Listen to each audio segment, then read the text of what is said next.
this, after the death of Saul, when David was returned from the slaughter of the Amalekites, and David had abode 2 days in Ziklag.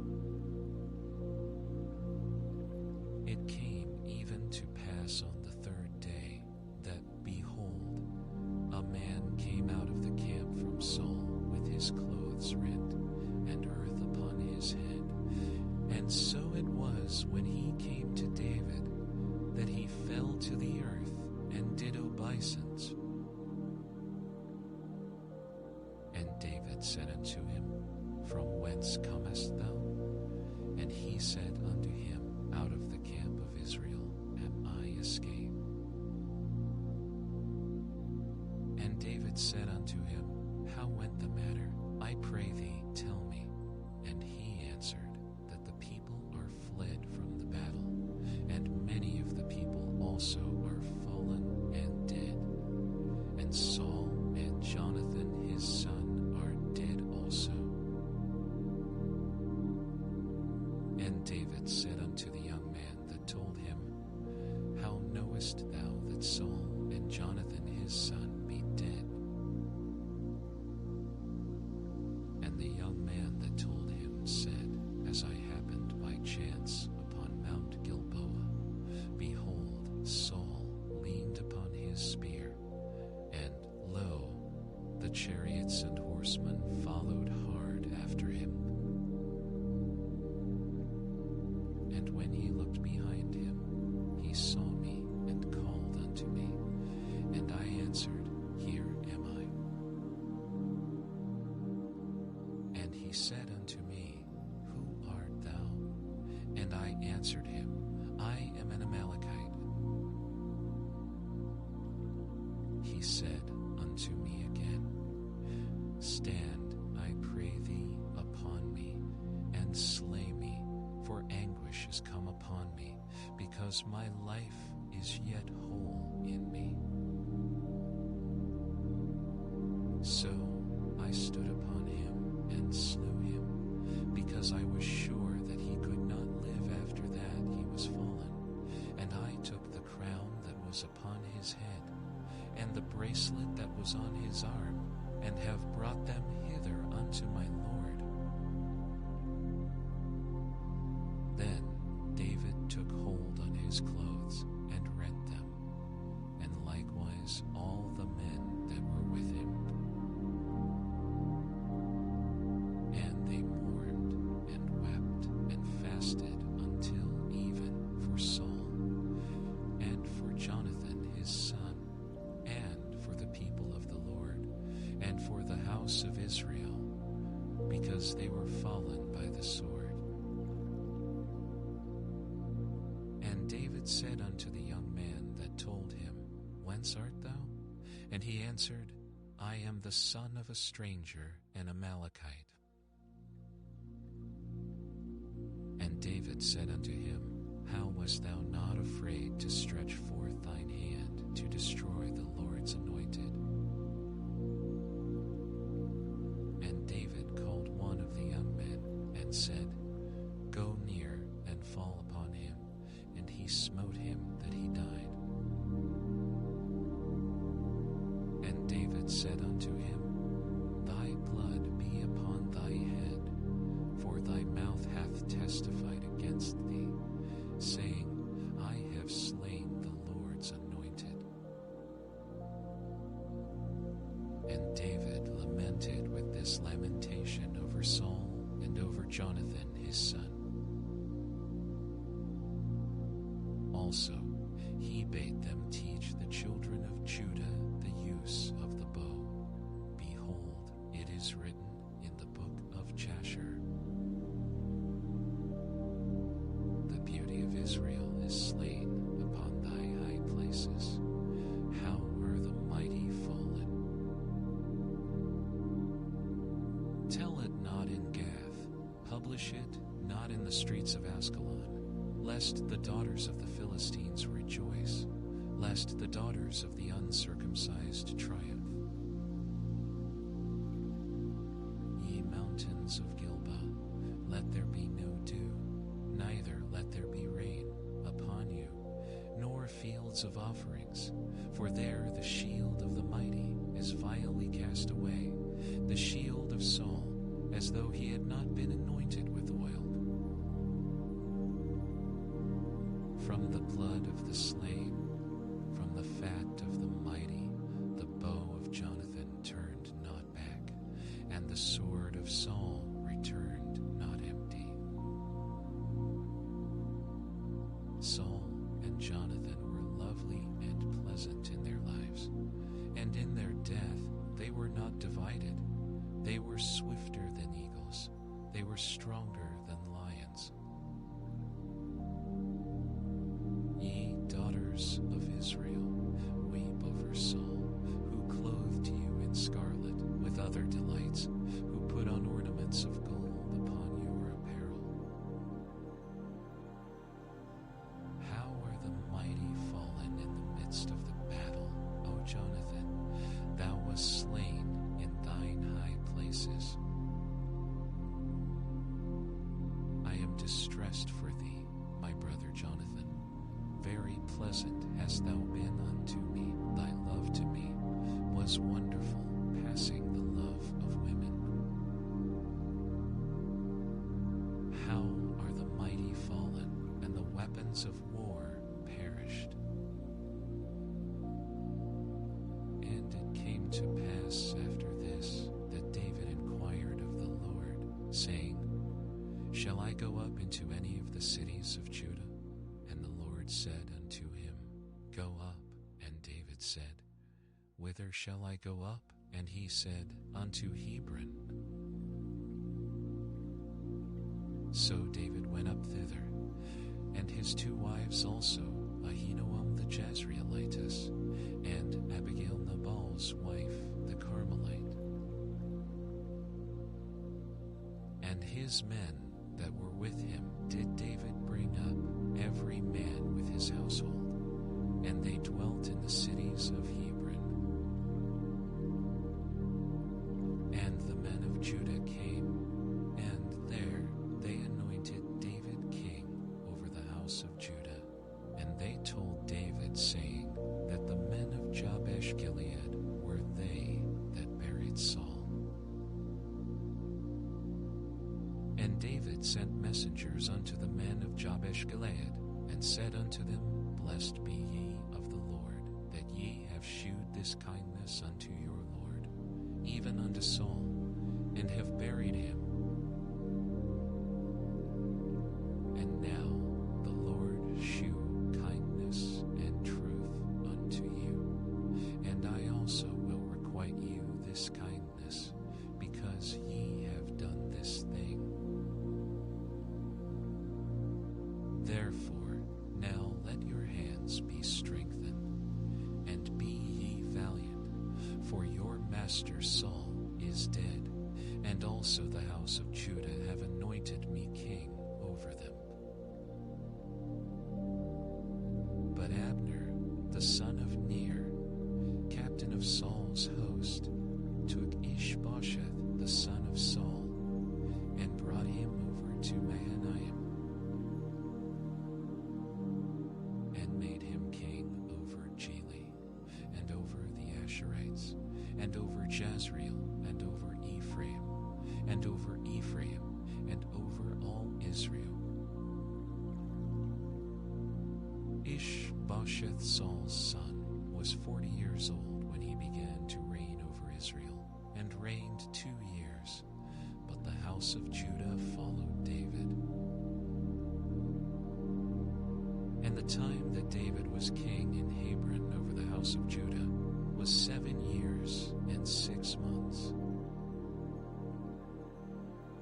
And Abner, the son of Ner, and the servants of Ishbosheth, the son of Saul, went out from Mahanaim to Gibeon.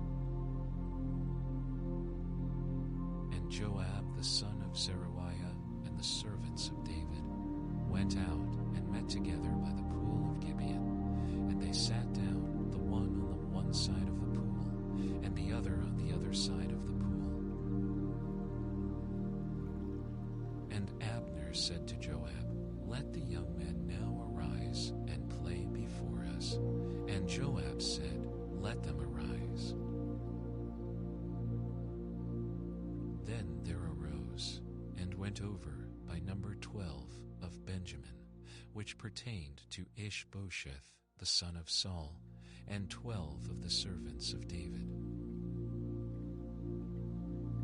And they caught everyone his fellow by the head, and thrust his sword in his fellow's side, so they fell down together, wherefore that place was called Helkath Hazurim, which is in Gibeon.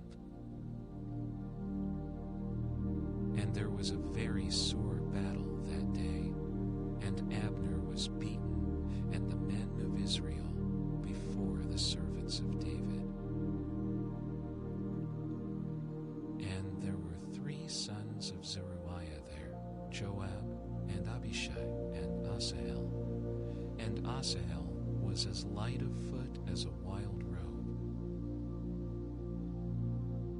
And Asahel pursued after Abner, and in going he turned not to the right hand, nor to the left from following Abner. Then Abner looked behind him and said, "Art thou Asahel?" And he answered, "I am." And Abner said to him, "Turn thee aside to thy right hand, or to thy left, and lay thee hold on one of the young men, and take thee his armor." But Asahel would not turn aside from following of him. And Abner said again to Asahel, "Turn thee aside from following me.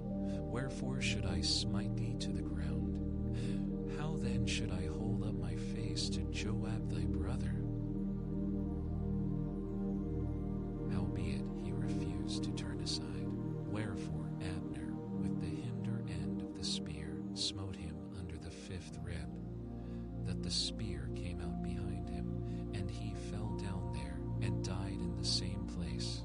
And it came to pass that as many as came to the place where Asahel fell down and died stood still.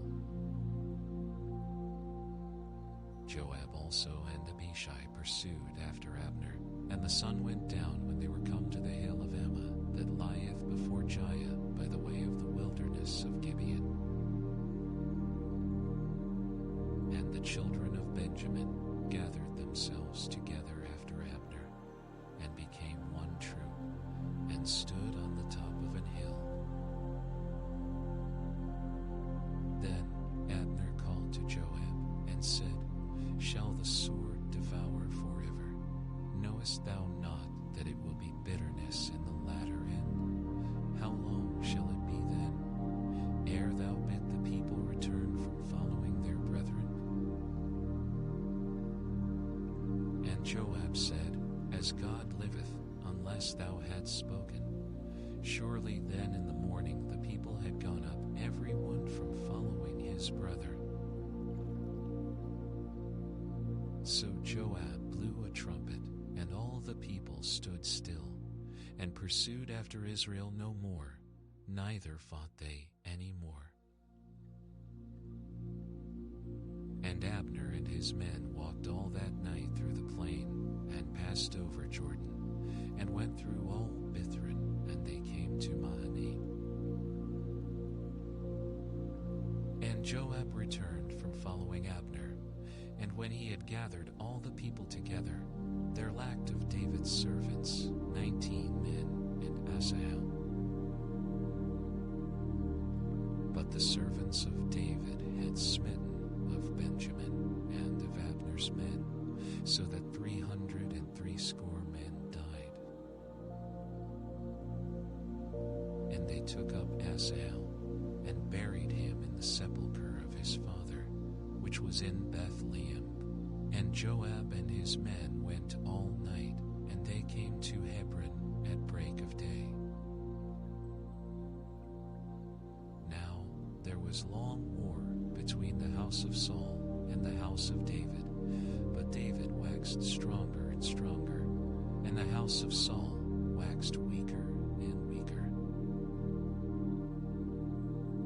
And unto David were sons born in Hebron, was Amnon of Ahinoam the Jezreelitess, and his second, Chileab of Abigail, the wife of Nabal the Carmelite, and the third, Absalom the son of Maacah, the daughter of Talmai, king of Geshur, and the fourth, Adonijah the son of Haggith, and the fifth, Shephatiah the son of Abital, and the sixth, Ithri by Eglah David's wife. These were born to David in Hebron. And it came to pass, while there was war between the house of Saul and the house of David, that Abner made himself strong for the house of Saul. And Saul had a concubine, whose name was Rizpah, the daughter of Aiah. And Ishbosheth said to Abner, Wherefore hast thou gone in unto my father's concubine? Then was Abner very wroth for the words of Ishbosheth, and said, Am I a dog's head, which against Judah do shew kindness this day unto the house of Saul thy father, to his brethren, and to his friends, and have not delivered thee into the hand of David, that thou chargest me today with a fault concerning this woman? So do God to Abner, and more also, except as the Lord hath sworn to David, even so I do to him. To translate the kingdom from the house of Saul, and to set up the throne of David over Israel and over Judah, from Dan even to Beer-sheba. And he could not answer Abner a word again, because he feared him. And Abner sent messengers to David on his behalf, saying, Whose is the land? Saying also, Make thy league with me, and behold, my hand shall be with thee, to bring about all Israel unto thee. And he said, Well, I will make a league with thee, but one thing I require of thee, that is, thou shalt not see my face, except thou first bring Michal Saul's daughter, when thou comest to see my face. And David sent messengers to Ishbosheth Saul's son, saying, Deliver me my wife Michal, which I espoused to me for 100 foreskins of the Philistines. And Ishbosheth sent, and took her from her husband, even from Phaltiel, the son of Laish. And her husband went with her along weeping behind her to Bahurim. Then said Abner unto him, Go, return. And he returned. And Abner had communication with the elders of Israel, saying, Ye sought for David in times past to be king over you. Now then, do it, for the Lord hath spoken of David, saying, By the hand of my servant David I will save my people Israel out of the hand of the Philistines, and out of the hand of all their enemies. And Abner also spake in the ears of Benjamin, and Abner went also to speak in the ears of David in Hebron, all that seemed good to Israel, and that seemed good to Israel. So Abner came to David to Hebron, and 20 men with him, and David made Abner and the men that were with him a feast. And Abner said unto David, I will arise and go, and will gather all Israel unto my lord the king, that they may make a league with thee, and that thou mayest reign over all that thine heart desireth. And David sent Abner away, and he went.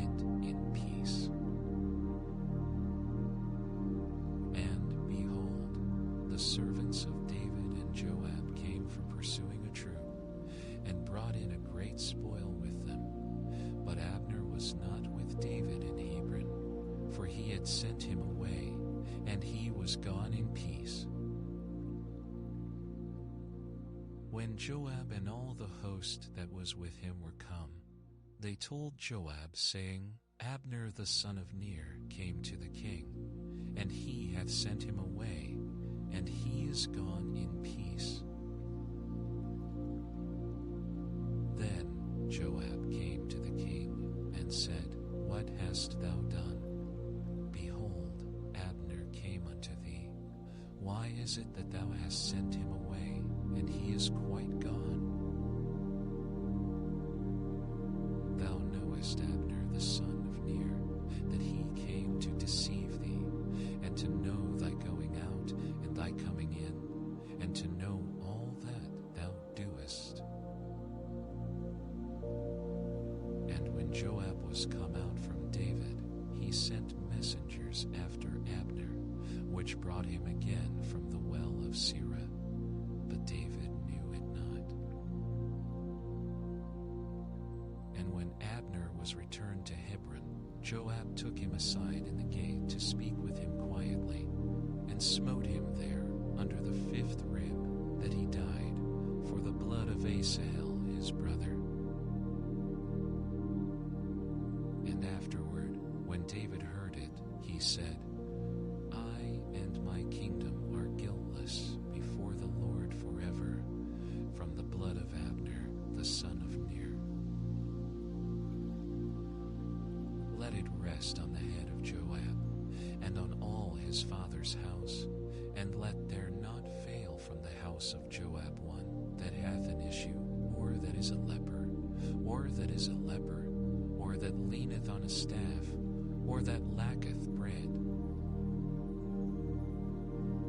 So Joab and Abishai, his brothers, slew Abner, because he had slain their brother Asahel at Gibeon in the battle. And David said to Joab and to all the people that were with him, Rend your clothes, and gird you with sackcloth, and mourn before Abner. And King David himself followed the bier. And they buried Abner in Hebron, and the king lifted up his voice and wept at the grave of Abner, and all the people wept. And the king lamented over Abner, and said, Died Abner as a fool dieth? Thy hands were not bound, nor thy feet put into fetters. As a man falleth before wicked men, so fellest thou. And all the people wept again over him. And when all the people came to cause David to eat meat while it was yet day, David sware, saying, So do God to me, and more also, if I taste bread, or aught else, till the sun be down. And all the people took notice of it, and it pleased them, as whatsoever the king did pleased all the people. For all the people and all Israel understood that day that it was not of the king to slay Abner the son of Ner. And the king said unto his servants, Know ye not that there is a prince and a great man fallen this day in Israel? And I am this day weak, though anointed king, and these men, the sons of Zeruiah, be too hard for me. The Lord shall reward the doer of evil according to his wickedness. And when Saul's son heard that Abner was dead in Hebron, his hands were feeble, and all the Israelites were troubled. And Saul's son had 2 men that were captains of bands. The name of the one was Baana, and the name of the other Reshab, the sons of Rimmon, a Beerothite, of the children of Benjamin. And the Beerothites fled to Gittimi, and were sojourners there until this day. And Jonathan, Saul's son, had a son that was lame of his feet. He was 5 years old when the tidings came of Saul and Jonathan out of Jezreel. And his nurse took him up and fled.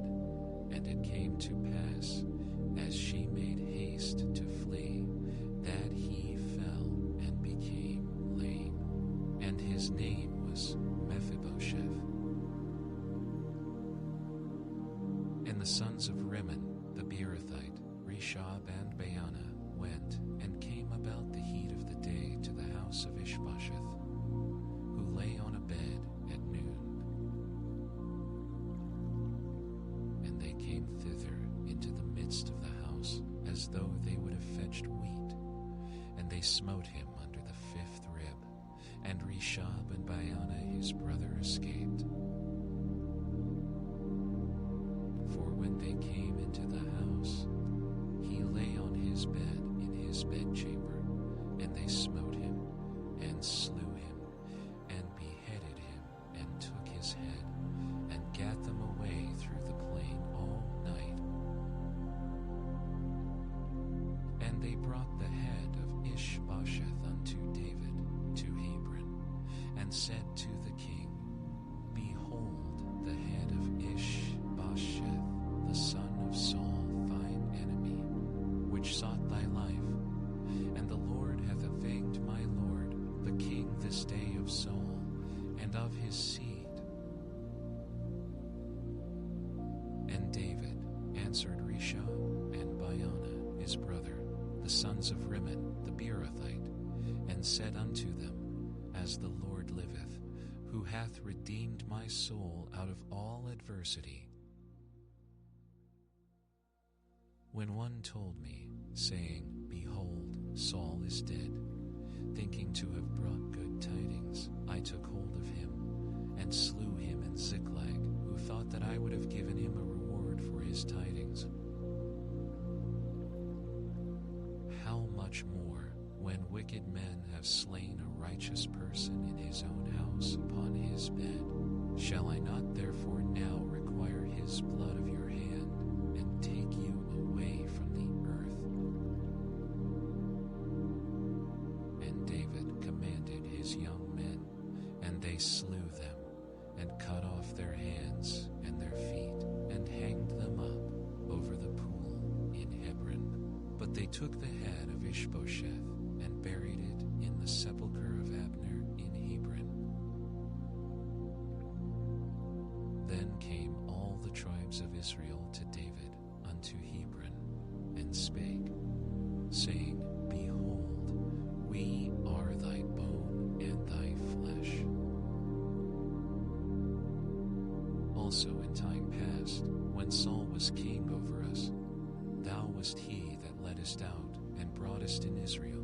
And the Lord said to thee, Thou shalt feed my people Israel, and thou shalt be a captain over Israel. So all the elders of Israel came to the king to Hebron, and King David made a league with them in Hebron before the Lord, and they anointed David king over Israel. David was 30 years old when he began to reign, and he reigned 40 years.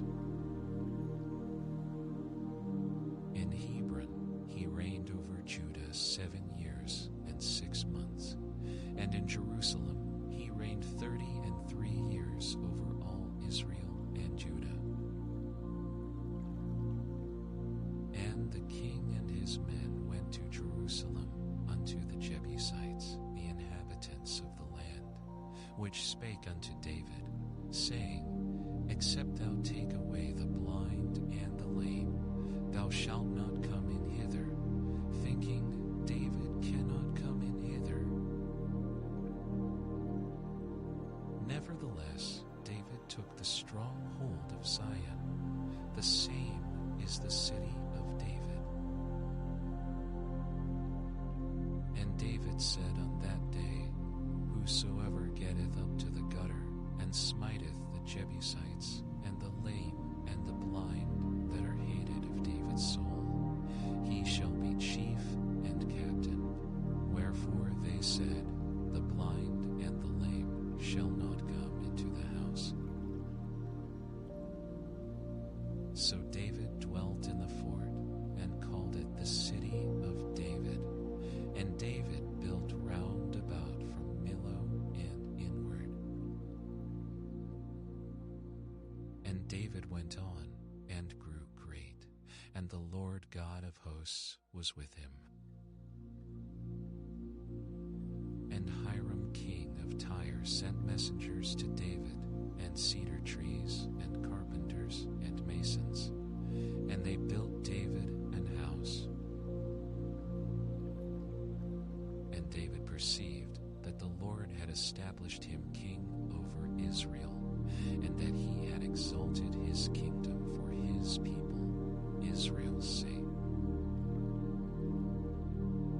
And David took him more concubines and wives out of Jerusalem after he was come from Hebron, and there were yet sons and daughters born to David. And these be the names of those that were born unto him in Jerusalem, Shammua and Shobab, and Nathan and Solomon. Ibhar also, and Elishua, and Nepheg, and Japhia,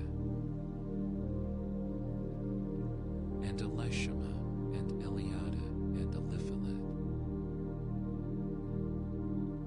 But when the Philistines heard that they had anointed David king over Israel, all the Philistines came up to seek David, and David heard of it, and went down to the hold.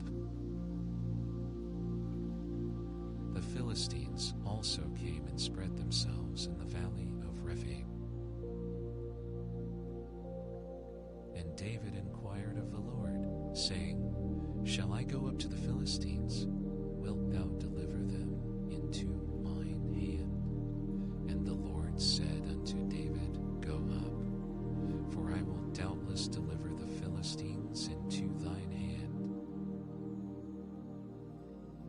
And David came to Baal Perazim, and David smote them there, and said, The Lord hath broken forth upon mine enemies before me, as the breach of waters. Therefore he called the name of that place Baal Perazim. And there they left their images, and David and his men burned them. And the Philistines came up yet again, and spread themselves in the valley of Rephaim. And when David inquired of the Lord, he said, Thou shalt not go up, but fetch a compass behind them, and come upon them over against the mulberry trees. And let it be, when thou hearest the sound of a going in the tops of the mulberry trees, that then thou shalt bestir thyself. For then shall the Lord go out before thee, to smite the host of the Philistine. And David did so, as the Lord had commanded him, and smote the Philistines from Geba until thou come to Gezer. Again, David gathered together all the chosen men of Israel, 30,000. And David arose, and went with all the people that were with him from Baal of Judah, to bring up from thence the ark of God, whose name is called by the name of the Lord of hosts, that dwelleth between the cherubims. And they set the ark of God upon a new cart, and brought it out of the house of Abinadab that was in Gibeah. And Uzzah and Ahio, the sons of Abinadab, drave the new cart.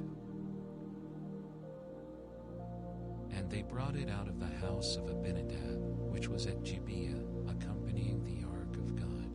And Ahio went before the ark. And David and all the house of Israel played before the Lord on all manner of instruments made of fir wood, even on harps, and on psalteries, and on timbrels, and on cymbals. And when they came to Nahshon's threshing floor, Uzzah put forth his hand to the ark of God, and took hold of it, for the oxen shook it. And the anger of the Lord was kindled against Uzzah, and God smote him there for his error, and there he died by the ark of God. And David was displeased, because the Lord had made a breach upon Uzzah, and he called the name of the place Perez Uzzah to this day. And David was afraid of the Lord that day, and said, "How shall the ark of the Lord come to me?"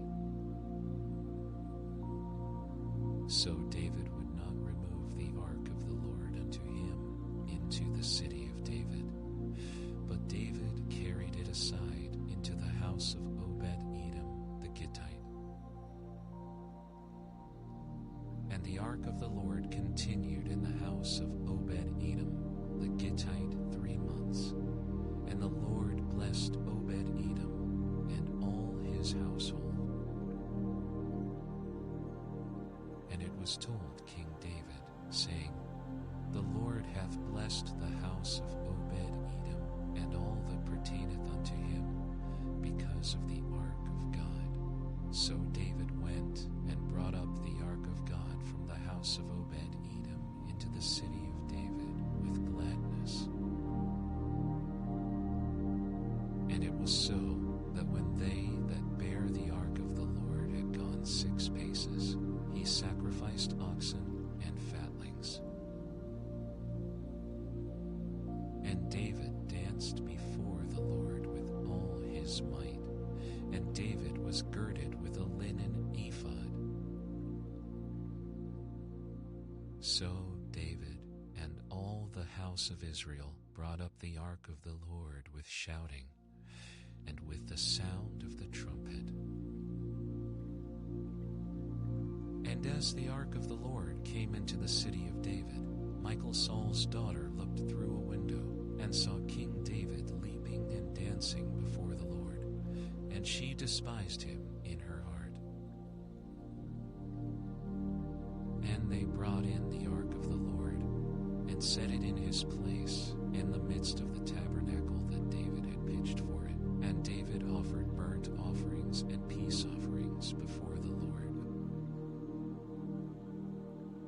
And as soon as David had made an end of offering burnt offerings and peace offerings, he blessed the people in the name of the Lord of hosts.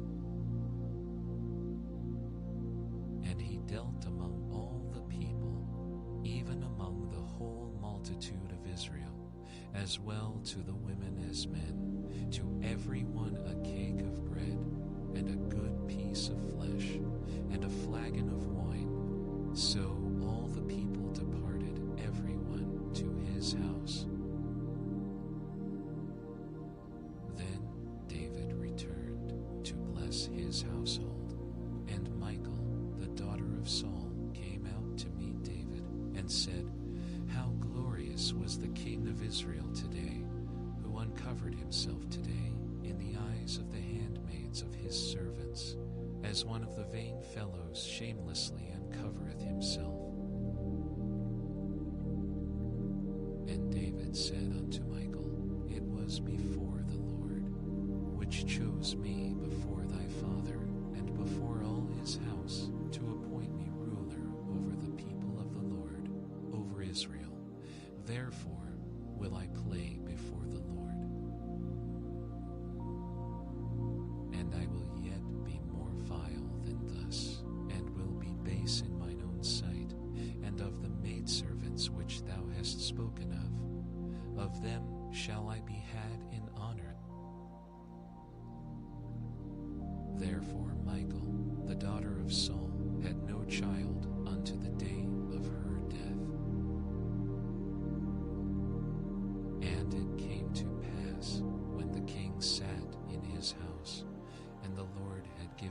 rest round about from all his enemies. That the king said unto Nathan the prophet, See now, I dwell in an house of cedar, but the ark of God dwelleth within curtains. And Nathan said to the king, Go, do all that is in thine heart, for the Lord is with thee. And it came to pass that night that the word of the Lord came unto Nathan, saying, Go and tell my servant David, Thus saith the Lord, Shalt thou build me an house for me to dwell in? Whereas I have not dwelt in any house since the time that I brought up the children of Israel out of Egypt, even to this day, but have walked in a tent and in a tabernacle. In all the places wherein I have walked with all the children of Israel, spake I a word with any of the tribes of Israel, whom I commanded to feed my people Israel, saying, Why build ye not me an house of cedar? Now therefore so shalt thou say unto my servant David, Thus saith the Lord of hosts, I took thee from the sheepcote, from following the sheep, to be ruler over my people, over Israel. And I was with thee whithersoever thou wentest, and have cut off all thine enemies out of thy sight, and have made thee a great name, like unto the name of the great men that are in the earth. Moreover, I will appoint a place for my people Israel, and will plant them that they may dwell in a place of their own, and move no more. Neither shall the children of wickedness afflict them any more, as beforetime. And as since the time that I commanded judges to be over my people Israel, and have caused thee to rest from all thine enemies. Also the Lord telleth thee that he will make thee an house. And when thy days be fulfilled, and thou shalt sleep with thy fathers, I will set up thy seed after thee, which shall proceed out of thy bowels, and I will establish his kingdom. He shall build an house for my name, and I will establish the throne of his kingdom forever. I will be his father, and he shall be my son. If he commit iniquity, I will chasten him with the rod of men, and with the stripes of the children of men. But my mercy shall not depart away from him, as I took it from Saul, whom I put away before thee. And thine house and thy kingdom shall be established forever before thee. Thy throne shall be established forever. According to all these words, and according to all this vision, so did Nathan speak unto David. Then went King David in, and sat before the Lord, and he said, Who am I, O Lord God, and what is my house, that thou hast brought me hitherto? And this was yet a small thing in thy sight, O Lord God, but thou hast spoken also of thy servant's house for a great while to come. And is this the manner of man, O Lord God? And what can David say more unto thee? For thou, Lord God, knowest thy servant. For thy word's sake, and according to thine own heart, hast thou done all these great things to make thy servant know them. Wherefore Therefore thou art great, O Lord God, for there is none like thee, neither is there any God beside thee, according to all that we have heard with our ears. And what one nation in the earth is like thy people, even like Israel, whom God went to redeem for a people to himself, and to make him a name, and to do for you great things, and terrible, for thy land, before thy people, which thou redeemest to thee from Egypt, from the nations and their gods. For thou hast confirmed to thyself thy people Israel to be a people unto thee forever, and thou, Lord, art become their God. And now, O Lord God, the word that thou hast spoken concerning thy servant, and concerning his house, establish it forever, and do as thou hast said. And let thy name be magnified forever, saying, The Lord of hosts is the God over Israel, and let the house of thy servant David be established before thee. For thou, O Lord of hosts, God of Israel, hast revealed to thy servant, saying, I will build thee an house. Therefore hath thy servant found in his heart to pray this prayer unto thee. And now, O Lord God, thou art that God, and thy words be true, and thou hast promised this goodness unto thy servant. Therefore, now let it please thee to bless the house of thy servant, that it may continue forever before thee. For thou, O Lord God, hast spoken it, and with thy blessing let the house of thy servant be blessed forever.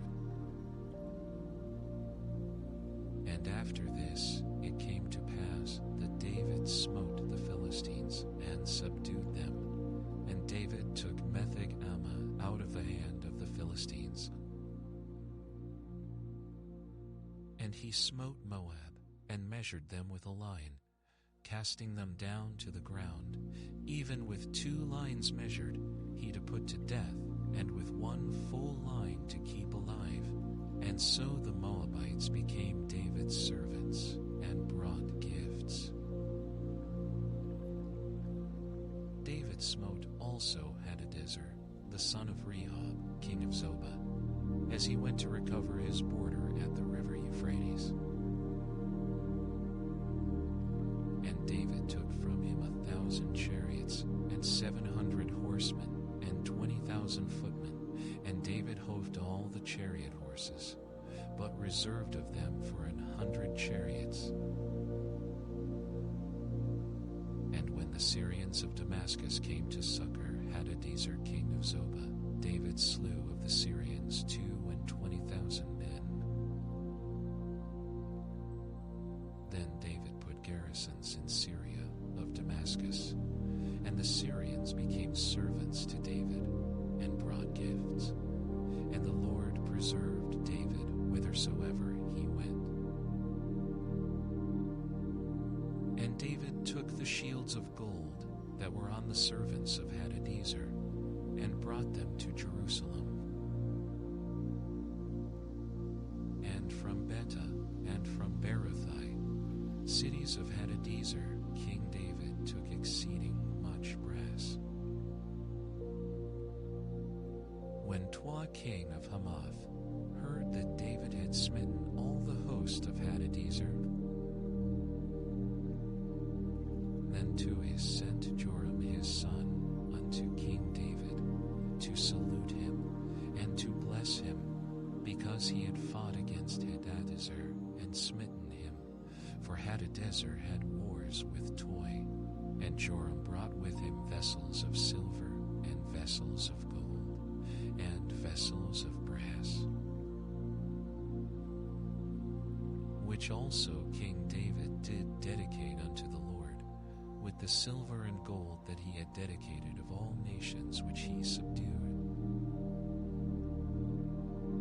of Syria, and of Moab, and of the children of Ammon, and of the Philistines, and of Amalek, and of the spoil of Hadadezer, son of Rahab, king of Zobah. And David gat him a name when he returned from smiting of the Syrians in the valley of Salt, being 18,000 men. And he put garrisons in Edom. Throughout all Edom put he garrisons, and all they of Edom became David's servants. And the Lord preserved David whithersoever he went.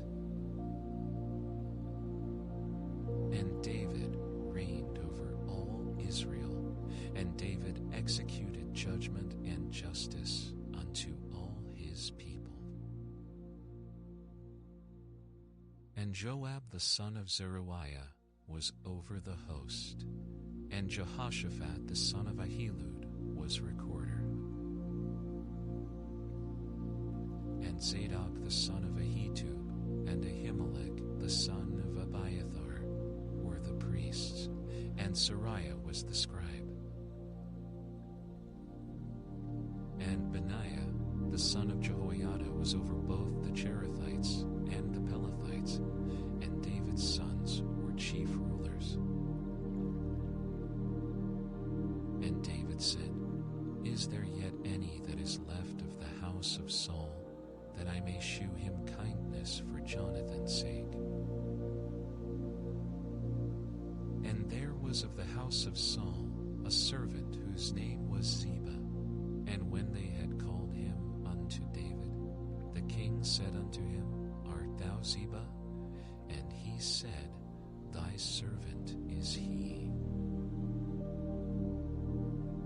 And the king said, Is there not yet any of the house of Saul, that I may shew the kindness of God unto him? And Ziba said unto the king, Jonathan hath yet a son, which is lame on his feet. And the king said unto him, Where is he? And Ziba said unto the king, Behold, he is in the house of Mashir, the son of Amiel, in Lo-debar.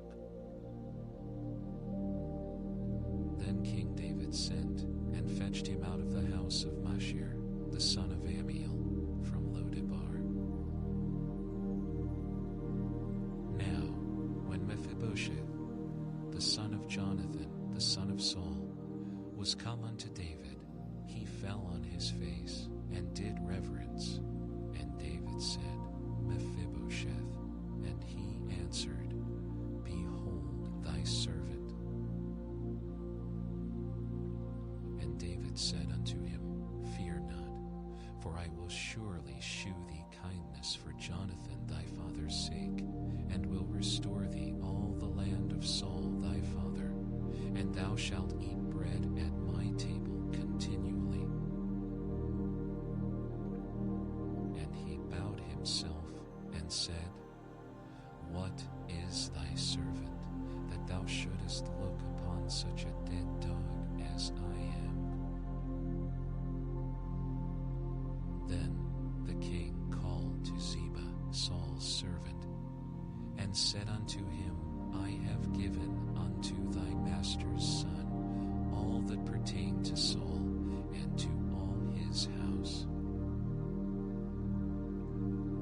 Thou therefore and thy sons and thy servants shall till the land for him, and thou shalt bring in the fruits, that thy master's son may have food to eat.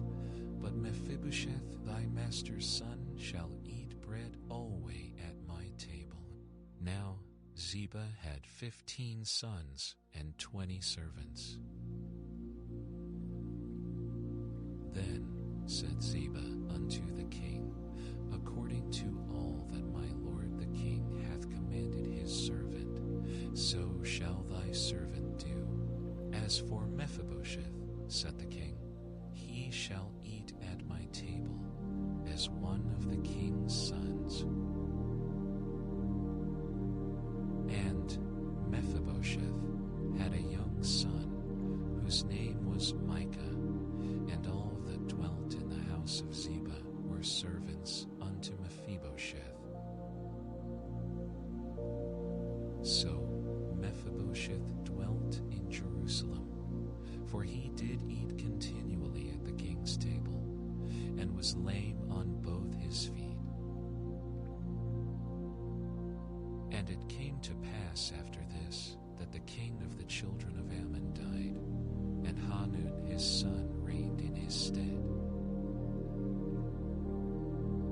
Then said David, I will shew kindness unto Hanun the son of Nahash, as his father shewed kindness unto me. And David sent to comfort him by the hand of his servants for his father. And David's servants came into the land of the children of Ammon. And the princes of the children of Ammon said unto Hanun, their lord, thinkest thou that David doth honor thy father, that he hath sent comforters unto thee?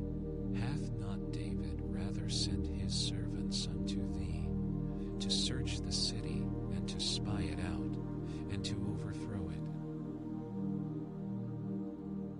Wherefore Hanun took David's servants, and shaved off the one half of their beards, and cut off their garments in the middle, even to their buttocks, and sent them away.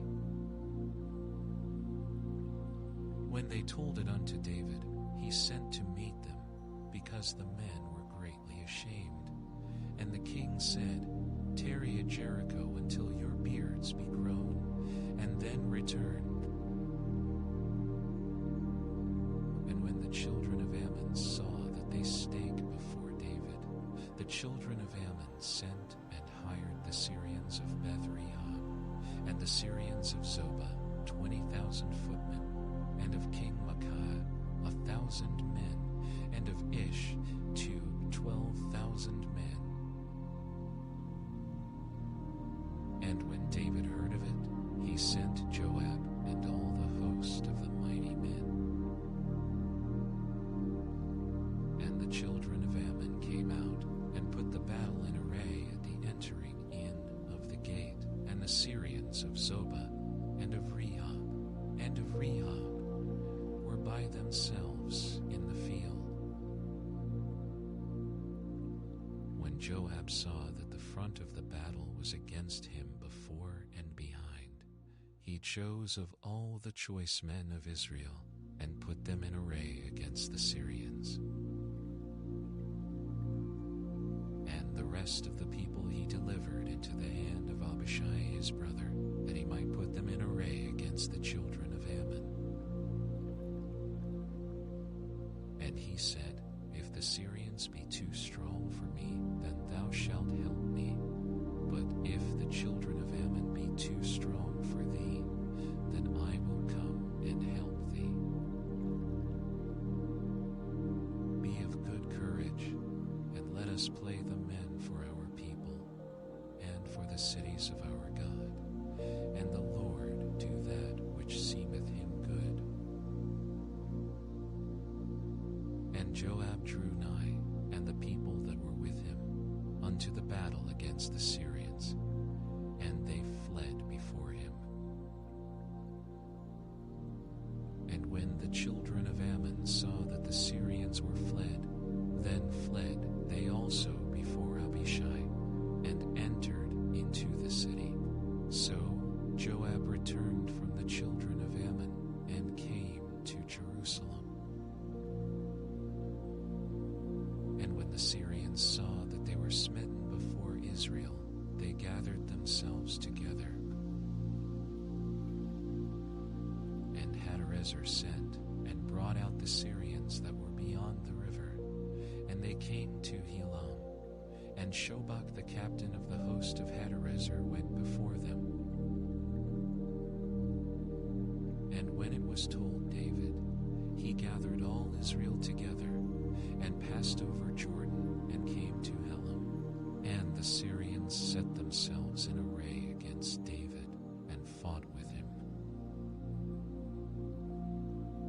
the Syrians fled before Israel, and David slew the men of 700 chariots of the Syrians, and 40,000 horsemen, and smote Shobach, the captain of their host, who died there.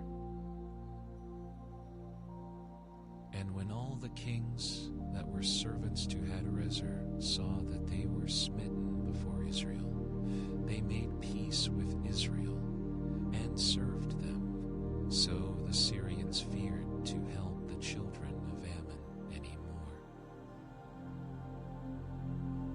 And it came to pass, after the year was expired, at the time when kings go forth to battle, that David sent Joab and his servants with him, and all Israel, and they destroyed the children of Ammon, and besieged Rabbah, but David tarried still at Jerusalem.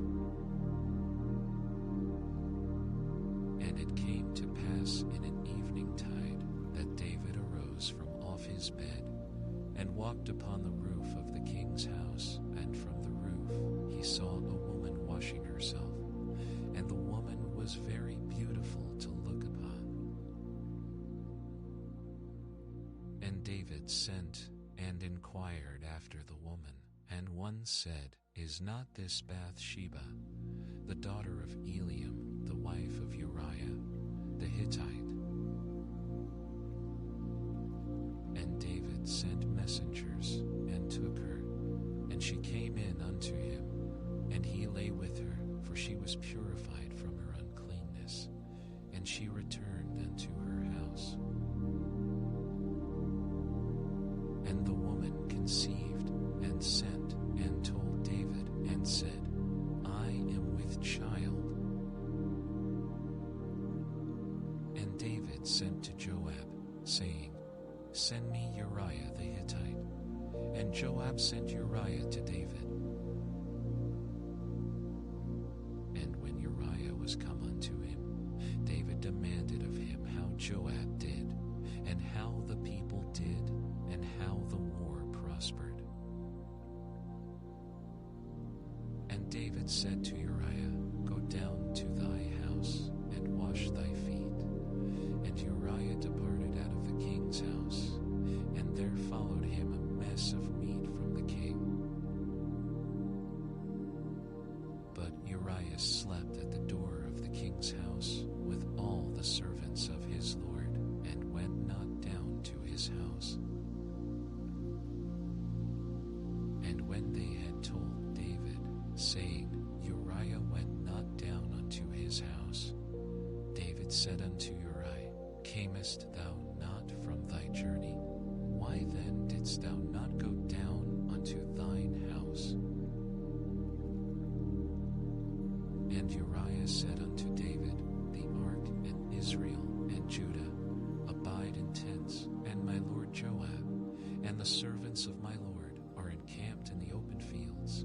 Shall I then go into mine house to eat and to drink, and to lie with my wife? As thou livest, and as thy soul liveth, I will not do this thing. And David said to Uriah, Tarry here today also, and tomorrow I will let thee depart. So Uriah abode in Jerusalem that day and the morrow. And when David had called him, he did eat and drink before him, and he made him drunk. And it came to pass in the morning that David wrote a letter to Joab, and sent it by the hand of Uriah. And he wrote in the letter, saying, Set ye Uriah in the forefront of the hottest battle, and retire ye from him, that he may be smitten and die. And it came to pass, when Joab observed the city, that he assigned Uriah unto a place where he knew that valiant men were. And the men of the city went out and fought with Joab. And there fell some of the people of the servants of David, and Uriah the Hittite died also. Then Joab sent and told David all the things concerning the war,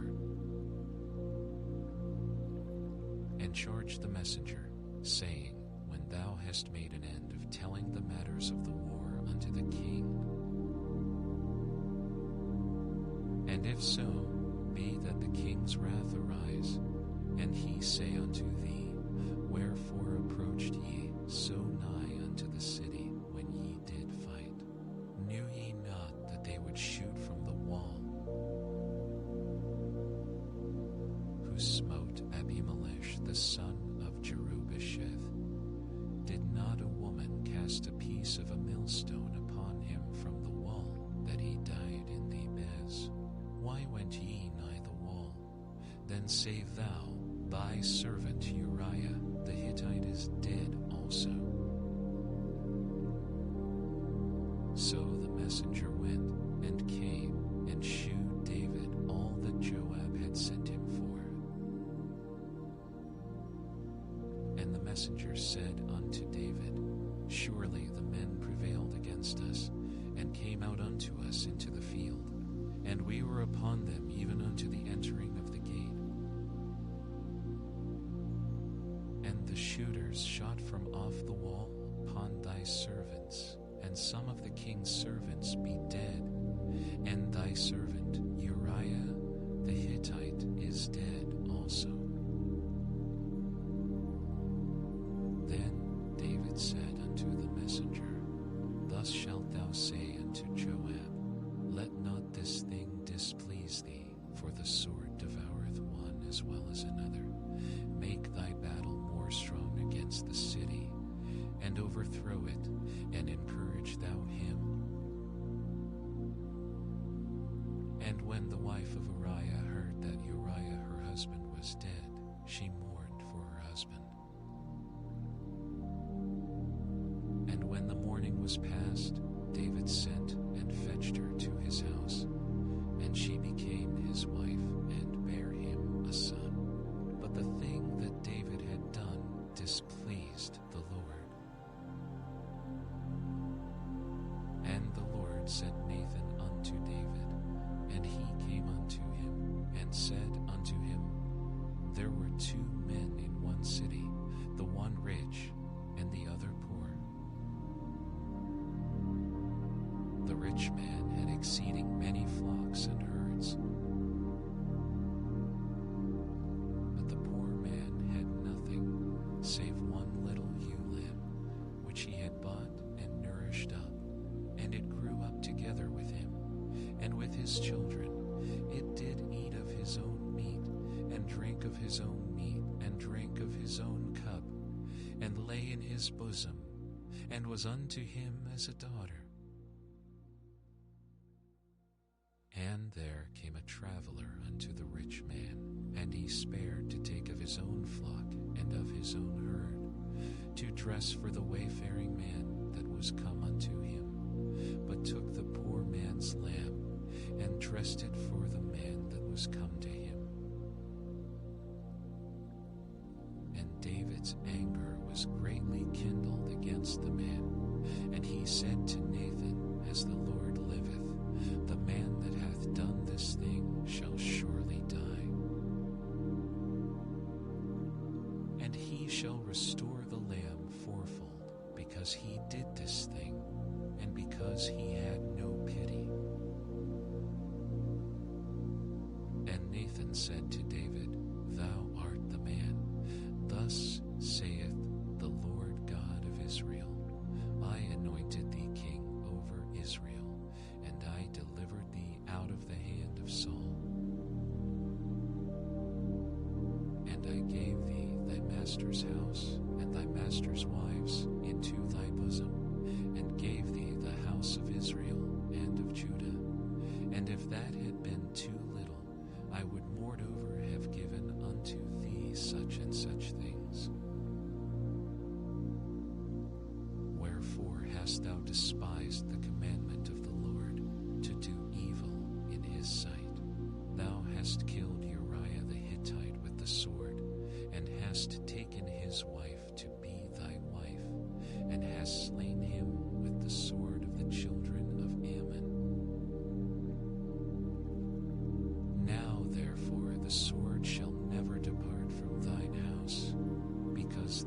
hast despised me, and hast taken the wife of Uriah the Hittite to be thy wife. Thus saith the Lord, Behold, I will raise up evil against thee out of thine own house, and I will take thy wives before thine eyes, and give them unto thy neighbor, and he shall lie with thy wives in the sun.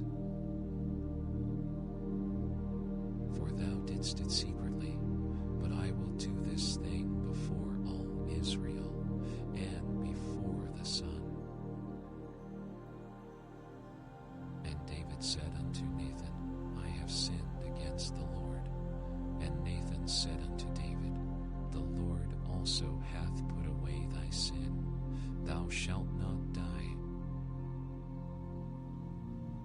Howbeit, because by this deed thou hast given great occasion to the enemies of the Lord to blaspheme, the child also that is born unto thee shall surely die.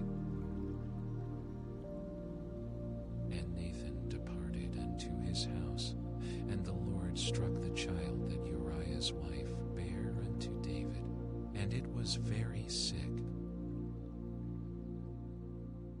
David therefore besought God for the child, and David fasted, and went in, and lay all night upon the earth.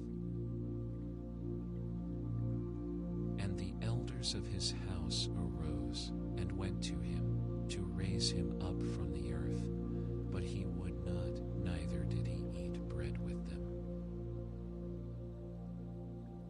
And it came to pass on the seventh day that the child died, and the servants of David feared to tell him that the child was dead, for they said, Behold, while the child was yet alive, we spake unto him, and he would not hearken unto our voice.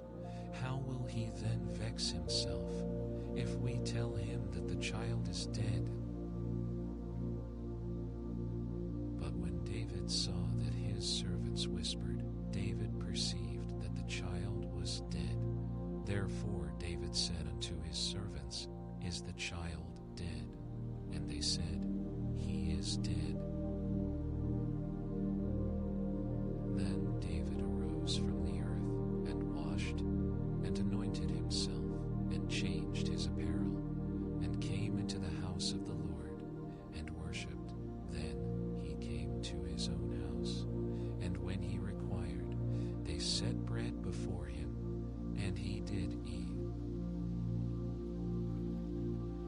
Then said his servants unto him, What thing is this that thou hast done?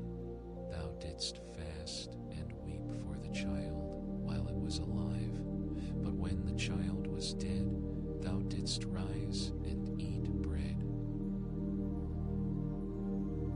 And he said, While the child was yet alive, I fasted and wept, for I said, Who can tell whether God will be gracious to me, that the child may live? But now he is dead. Wherefore should I fast? Can I bring him back again? I shall go to him, but he shall not return to me. And David comforted Bathsheba his wife, and went in unto her, and lay with her, and she bare a son. And he called his name Solomon, and the Lord loved him. And he sent by the hand of Nathan the prophet, and he called his name Jedediah, because of the Lord. And Joab fought against Rabbah of the children of Ammon, and took the royal city. And Joab sent messengers to David, and said, I have fought against Rabbah, and have taken the city of waters. Now therefore gather the rest of the people together, and encamp against the city, and take it, lest I take the city, and it be called after my name. And David gathered all the people together and went to Rabbah and fought against it and took it. And he took their king's crown from off his head, the weight whereof was a talent of gold with the precious stones, and it was set on David's head. And he brought forth the spoil of the city in great abundance. And he brought forth the people that were therein, and put them under saws, and under harrows of iron, and under axes of iron, and made them pass through the brick kiln. And thus did he unto all the cities of the children of Ammon. So David and all the people returned unto Jerusalem. And it came to pass after this, that Absalom the son of David had a fair sister, whose name was Tamar, and Amnon the son of David loved her. And Amnon was so vexed that he fell sick for his sister Tamar, for she was a virgin, and Amnon thought it hard for him to do anything to her. But Amnon had a friend, whose name was Jonadab, the son of Shimea, David's brother, and Jonadab was a very subtle man. And he said unto him, Why art thou, being the king's son, lean from day to day? Wilt thou not tell me? And Amnon said unto him, I love Tamar, my brother Absalom's sister. And Jonadab said unto him, Lay thee down on thy bed, and make thyself sick, and when thy father cometh to see thee, say unto him, I pray thee, let my sister Tamar come, and give me meat, and dress the meat in my sight, that I may see it, and eat it at her hand. So Amnon lay down, and made himself sick. And when the king was come to see him, Amnon said unto the king, I pray thee, let Tamar my sister come, and make me a couple of cakes in my sight, that I may eat at her hand. Then David sent home to Tamar, saying, Go now to thy brother Amnon's house, and dress him meat.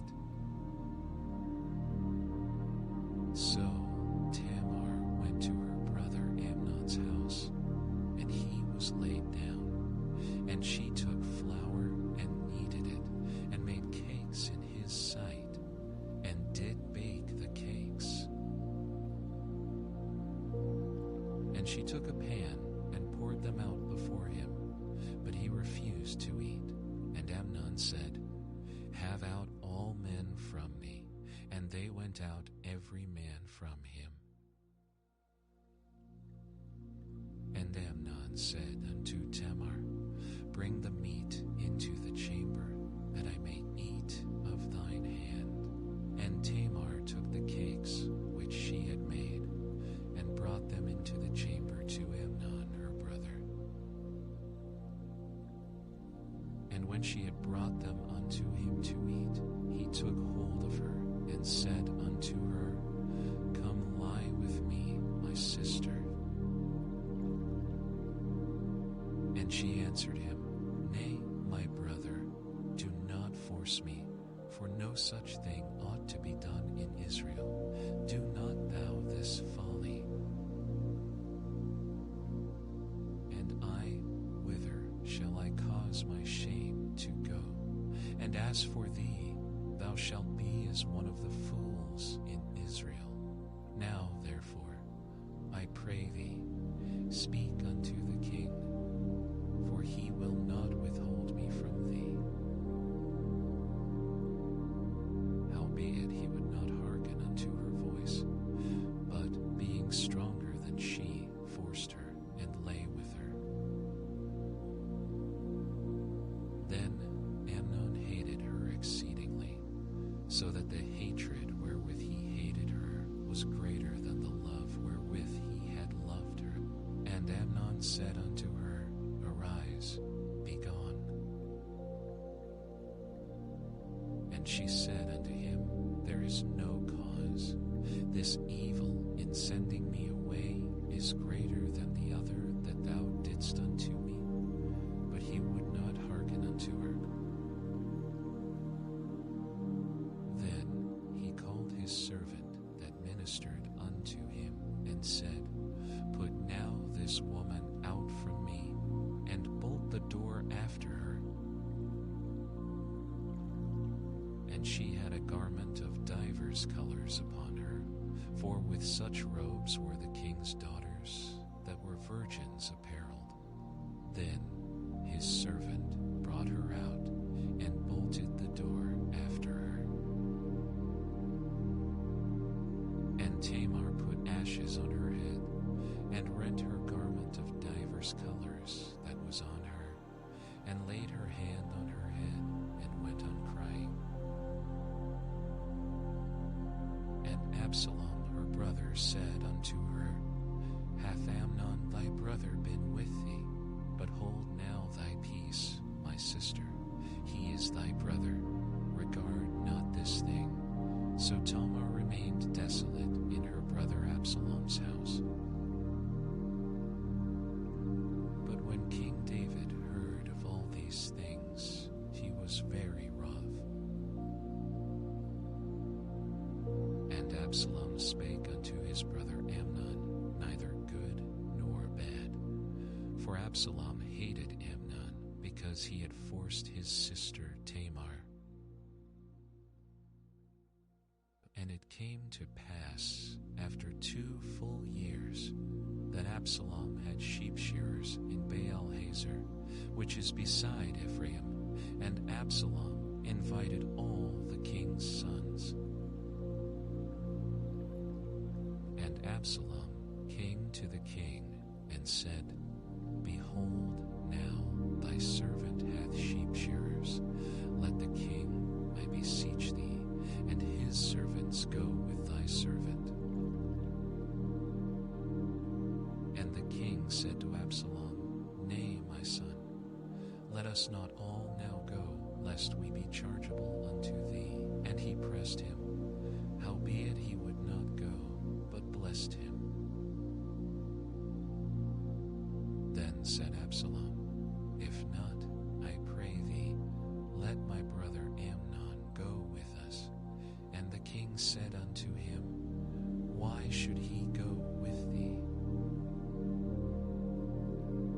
But Absalom pressed him that he let Amnon and all the king's sons go with him.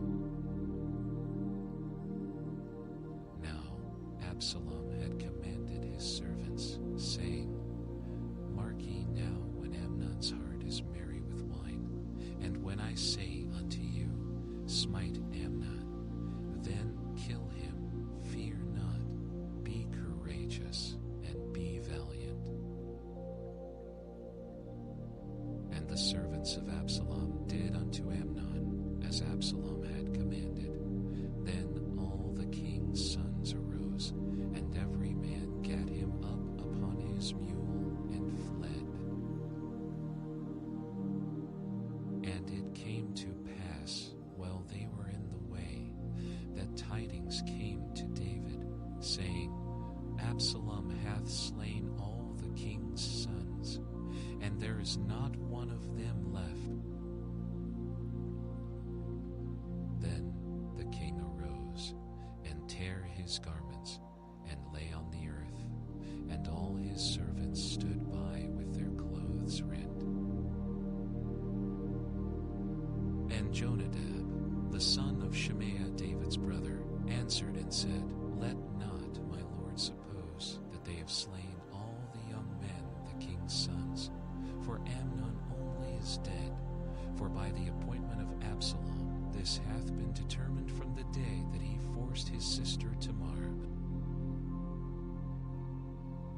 Now therefore let not my lord the king take the thing to his heart, to think that all the king's sons are dead, for Amnon only is dead. But Absalom fled. young man that kept the watch lifted up his eyes and looked, and behold, there came much people by the way of the hillside behind him. And Jonadab said unto the king, Behold, the king's sons come. As thy servant said, so it is. And it came to pass, as soon as he had made an end of speaking, that, behold, the king's sons came, and lifted up their voice, and wept. And the king also and all his servants wept very sore. But Absalom fled, and went to Talmai, the son of Ammihud, king of Geshur, and David mourned for his son every day. So Absalom fled, and went to Geshur, and was there 3 years. And the soul of King David longed to go forth unto Absalom, for he was comforted concerning Amnon, seeing he was dead. Now Joab, the son of Zeruiah, perceived that the king's heart was toward Absalom. And Joab sent to Tekoa, and fetched thence a wise woman, and said unto her, I pray thee, feign thyself to be a mourner, and put on now mourning apparel, and anoint not thyself with oil, but be as a woman that had a long time mourned for the dead. And come to the king, and speak on this manner unto him. So Joab put the words in her mouth. And when the woman of Tekoa spake to the king, she fell on her face to the ground, and did obeisance, and said, Help, O king. And the king said unto her, What aileth thee? And she answered, I am indeed a widow woman, and mine husband is dead. And thy handmaid had 2 sons, and they 2 strove together in the field, and there was none to part them, but the one smote the other, and slew him. And, behold, the whole family is risen against thine handmaid, and they said, Deliver him that smote his brother, that we may kill him, for the life of his brother, whom he slew, and we will destroy the heir also. And so they shall quench my coal which is left, and shall not leave to my husband, neither named her upon the earth. And the king said unto the woman, Go to thine house, and I will give charge concerning thee. And the woman of Tekoa said unto the king, My lord, O king, the iniquity be on me, and on my father's house, and the king and his throne be guiltless. And the king said, Whosoever saith aught unto thee, bring him to me, and he shall not touch thee any more. Then said she, I pray thee, let the king remember the Lord thy God, that thou wouldest not suffer the revengers of blood to destroy any more, lest they destroy my son. And he said, As the Lord liveth, there shall not one hair of thy son fall to the earth. Then the woman said, Let thine handmaid, I pray thee, speak one word unto my lord the king. And he said, Say on. And the woman said, Wherefore then hast thou thought such a thing against the people of God? For the king doth speak this thing as one which is faulty, in that the king doth not fetch home again his banished. For we must needs plants die, and are as water spilt on the ground, which cannot be gathered up again, neither doth God respect any person. Yet doth he devise means that his banished be not expelled from him. Now therefore that I am come to speak of this thing unto my Lord the King, it is because the people have made me afraid. And thy handmaid said, I will now speak unto the king. It may be that the king will perform the request of his handmaid. For the king will hear to deliver his handmaid out of the hand of the man that would destroy me, and my son together out of the inheritance of God.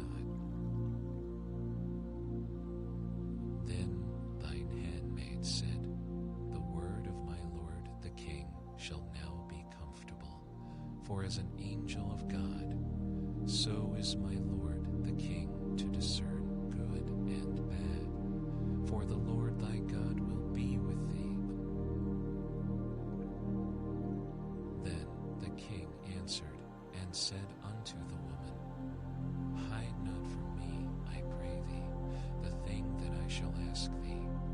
And the woman said, let my lord the king now speak. And the king said, is not the hand of Joab with thee in all this? And the woman answered and said, as thy soul liveth, my lord the king, none can turn to the right hand or to the left from aught that my lord the king hath spoken. For thy servant Joab, he bade me, and he put all these words in the mouth of thine handmaid. To fetch about this form of speech hath thy servant Joab done this thing, and my Lord is wise, according to the wisdom of an angel of God, to know all things that are in the earth. And the king said unto Joab, behold now, I have done this thing. Go therefore, bring the young man Absalom again. And Joab fell to the ground on his face, and bowed himself, and thanked the king. And Joab said, today thy servant knoweth that I have found grace in thy sight, my lord, O king, in that the king hath fulfilled the request of his servant. So Joab arose and went to Geshur, and brought Absalom to Jerusalem. And the king said, let him turn to his own house, and let him not see my face. So Absalom returned to his own house, and saw not the king's face. But in all Israel there was none to be so much praised as Absalom for his beauty, from the sole of his foot even to the crown of his head. There was no blemish in him. And when he pulled his head, for it was at every year's end that he pulled it, because the hair was heavy on him, therefore he pulled it, he weighed the hair of his head at 200 shells after the king's weight. And unto Absalom there were born 3 sons, and 1 daughter, whose name was Tamar. She was a woman of a fair countenance. So Absalom dwelt 2 full years in Jerusalem, and saw not the king's face. Therefore Absalom sent for Joab to have sent him to the king, but he would not come to him. And when he sent again the second time, he would not come. Therefore he said unto his servants, see, Joab's field is near mine, and he hath barley there. Go and set it on fire. And Absalom's servants set the field on fire. Then Joab arose and came to Absalom unto into his house, and said unto him, Wherefore have thy servant set my field on fire? And Absalom answered Joab, Behold, I sent unto thee, saying, Come hither, that I may send thee to the king, to say, Wherefore am I come from Geshur? It had been good for me to have been there still. Now therefore let me see the king's face, and if there be any iniquity in me, let him kill me. So Joab came to the king and told him, and when he had called for Absalom, he came to the king and bowed himself on his face to the ground before the king, and the king kissed Absalom. And it came to pass after this that Absalom prepared him chariots and horses, and 50 men to run before him. And Absalom rose up early and stood beside the way of the gate. And it was so that when any man that had a controversy came to the king for judgment, then Absalom called unto him and said, Of what city art thou? And he said, Thy servant is of one of the tribes of Israel. And Absalom said unto him, See, thy matters are good and right, but there is no man deputed of the king to hear thee. Absalom said moreover, Oh, that I were made judge in the land, that every man which hath any suit or cause might come unto me, and I would do him justice. And it was so, that when any man came nigh to him to do him obeisance, he put forth his hand, and took him, and kissed him. And on this manner did Absalom to all Israel that came to the king for judgment. So Absalom stole the hearts of the men of Israel. And it came to pass after 40 years that Absalom said unto the king, I pray thee, let me go and pay my vow, which I have vowed unto the Lord in Hebron. For thy servant vowed a vow while I abode at Geshur in Syria, saying, If the Lord shall bring me again indeed to Jerusalem, then I will serve the Lord. And the king said unto him, Go in peace. So he arose and went to Hebron. But Absalom sent spies throughout all the tribes of Israel, saying, As soon as ye hear the sound of the trumpet, then ye shall say, Absalom reigneth in Hebron. And with Absalom went 200 men out of Jerusalem that were called, and they went in their simplicity, and they knew not anything. And Absalom sent for Ahithophel the Gilonite, David's counselor, from his city, even from Gilo, while he offered sacrifices. And the conspiracy was strong, for the people increased continually with Absalom. And there came a messenger to David, saying, The hearts of the men of Israel are after Absalom. And David said unto all his servants that were with him at Jerusalem, Arise, and let us flee, for we shall not us escape from Absalom. Make speed to depart, lest he overtake us suddenly, and bring evil upon us, and smite the city with the edge of the sword. And the king's servants said unto the king, Behold, thy servants are ready to do whatsoever my lord the king shall appoint. And the king went forth, and all his household after him, and the king left 10 women, which were concubines, to keep the house. And the king went forth, and all the people after him, and tarried in a place that was far off. And all his servants passed on beside him, and all the Cherethites, and all the Pelethites, and all the Gittites, 600 men which came after him from Gath, passed on before the king. Then said the king to Ittai the Gittite, Wherefore goest thou also with us? Return to thy place, and abide with the king, for thou art a stranger, and also an exile. Whereas thou camest but yesterday, should I this day make thee go up and down with us? Seeing I go whither I may, return thou, and take back thy brethren. Mercy and truth be with thee.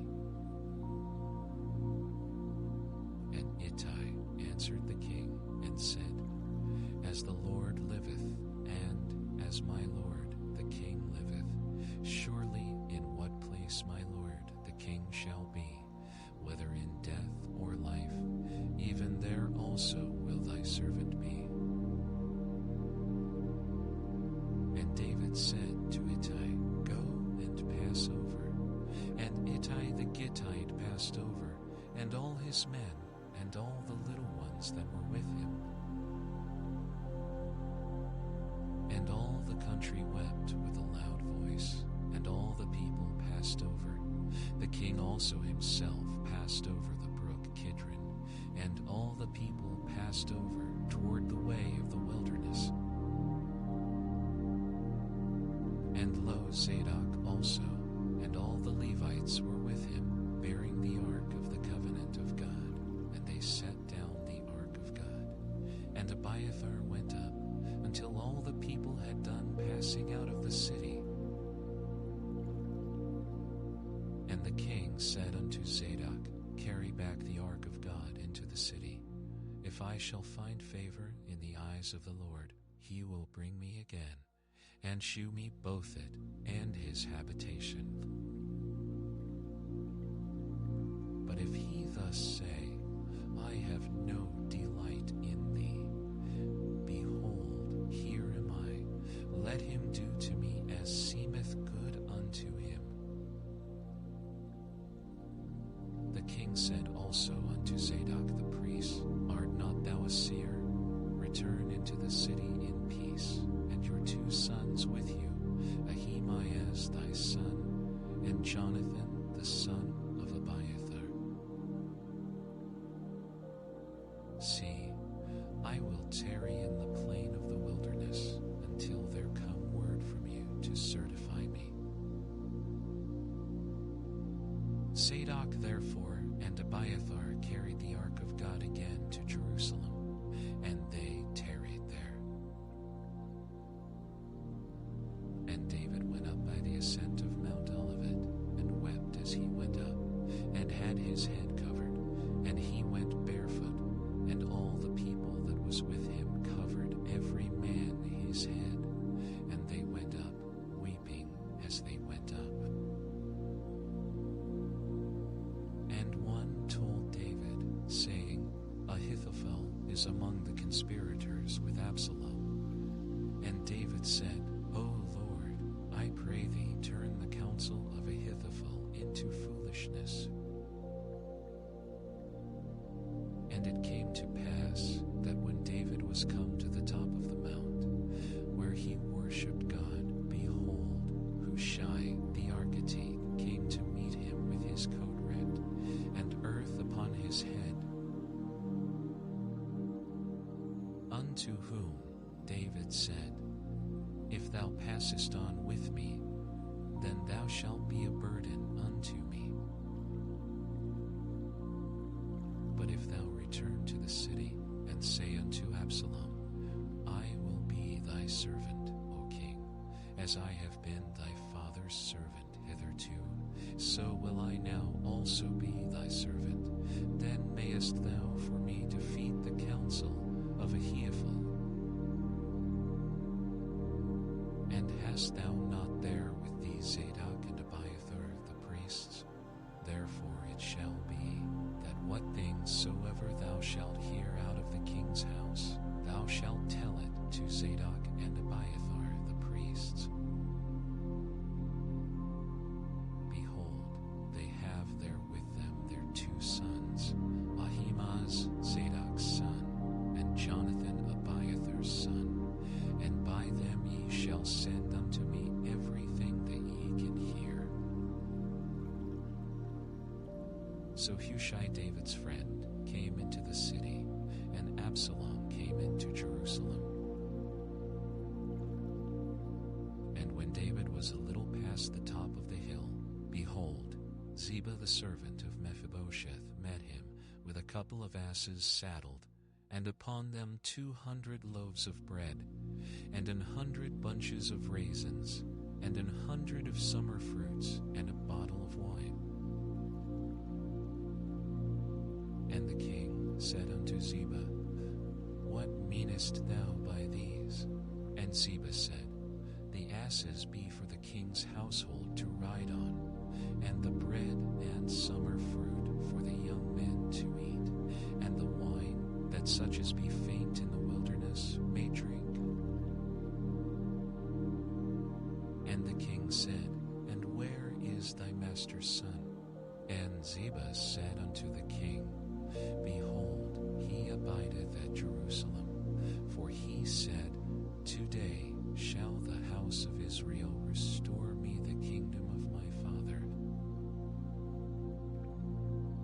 Then said the king to Ziba, Behold, thine are all that pertained unto Mephibosheth. And Ziba said, I humbly beseech thee that I may find grace in thy sight, my lord, O king. And when King David came to Bahurim, behold, thence came out a man of the family of the house of Saul, whose name was Shimei, the son of Jerah. He came forth and cursed still as he came. And he cast stones at David and at all the servants of King David, and all the people and all the mighty men were on his right hand and on his left. And thus said Shimei when he cursed, Come out, thou bloody man, and thou man of Belial. The Lord hath returned upon thee all the blood of the house of Saul, in whose stead thou hast reigned, and the Lord hath delivered the kingdom into the hand of Absalom thy son. And behold, thou art taken in thy mischief, because thou art a bloody man. Then said Abishai, the son of Zeruiah, unto the king, Why should this dead dog curse my lord the king? Let me go over, I pray thee, and take off his head. And the king said, What have I to do with you, ye sons of Zeruiah? So let him curse, because the Lord hath said unto him, Curse David. Who shall then say, Wherefore hast thou done so? And David said to Abishai and to all his servants, Behold, my son, which came forth of my bowels, seeketh my life. Let him alone, and let him curse, for the Lord hath bidden him. It may be that the Lord will look on mine affliction, and that the Lord will requite me good for his cursing this day. And as David and his men went by the way, Shimei went along on the hillside over against him, and cursed as he went, and threw stones at him, and cast dust. And the king and all the people that were with him came weary and refreshed themselves there. And Absalom and all the people Israel came to Jerusalem, and Ahithophel with him. And it came to pass, when Hushai the Archite, David's friend, was come unto Absalom, that Hushai said unto Absalom, God save the king, God save the king. And Absalom said to Hushai, Is this thy kindness to thy friend? Why wentest thou not with thy friend? And Hushai said unto Absalom, Nay, but whom the Lord and this people and all the men of Israel choose, his will I be, and with him will I abide. And again, whom should I serve? Should I not serve in the presence of his son? As I have served in thy father's presence, so will I be in thy presence. Then said Absalom to Ahithophel, Give counsel among you what we shall do. And Ahithophel said unto Absalom, Go in unto thy father's concubines, which he hath left to keep the house, and all Israel shall hear that thou art abhorred of thy father. Then shall the hands of all that are with thee be strong. So they spread Absalom a tent upon the top of the house, and Absalom went in unto his father's concubines in the sight of all Israel. And the counsel of Ahithophel, which he counseled in those days, was as if a man had inquired at the oracle of God. So was all the counsel of Ahithophel, both with David and with Absalom. Moreover, Ahithophel said unto Absalom, Let me now choose out 12,000 men, and I will arise and pursue after David this night. And I will come upon him while he is weary and weak-handed, and will make him afraid, and all the people that are with him shall flee, and I will smite the king only. And I will bring back all the people unto thee. The man whom thou seekest is as if all returned, so all the people shall be in peace. And the saying pleased Absalom well, and all the elders of Israel. Then said Absalom, Call now Hushai the Archite also, and let us hear likewise what he saith. And when Hushai was come to Absalom, Absalom spake unto him, saying, Ahithophel hath spoken after this manner. Shall we do after his saying? If not, speak thou. And Hushai said unto Absalom, The counsel that Ahithophel hath given is not good at this time. For, said Hushai, Thou knowest thy father and his men, that they be mighty men, and they be chafed in their minds, as a bear robbed of her whelps in the field. And thy father is a man of war, and will not lodge with the people. Behold, he is hid now in some pit, or in some other place. And it will come to pass, when some of them be overthrown at the first, that whosoever heareth it will say, There is a slaughter among the people that follow Absalom. And he also that is valiant, whose heart is as the heart of a lion, shall utterly melt. For all Israel knoweth that thy father is a mighty man, and they which be with him are valiant men.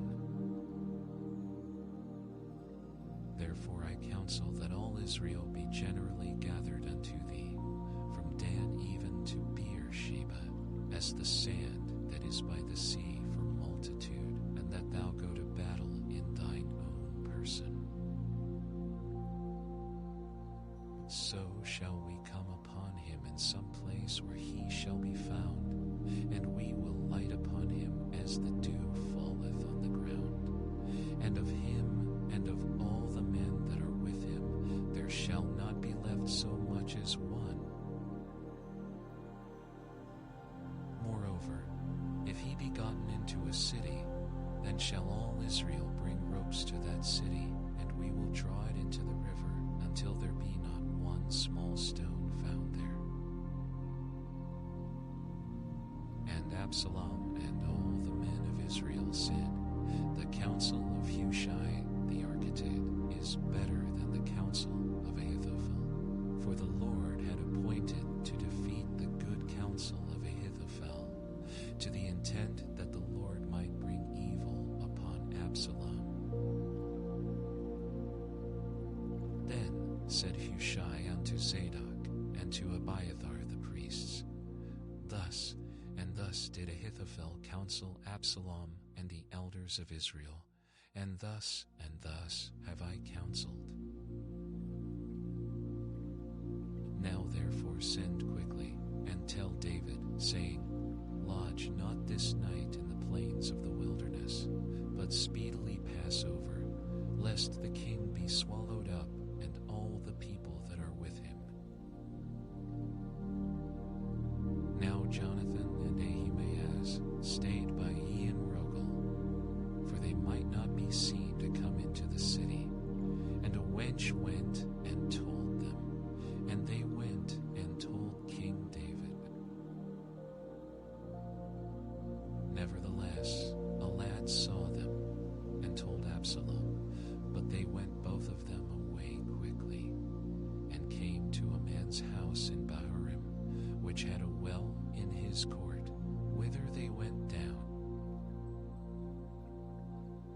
And the woman took and spread a covering over the well's mouth, and spread ground corn thereon, and the thing was not known.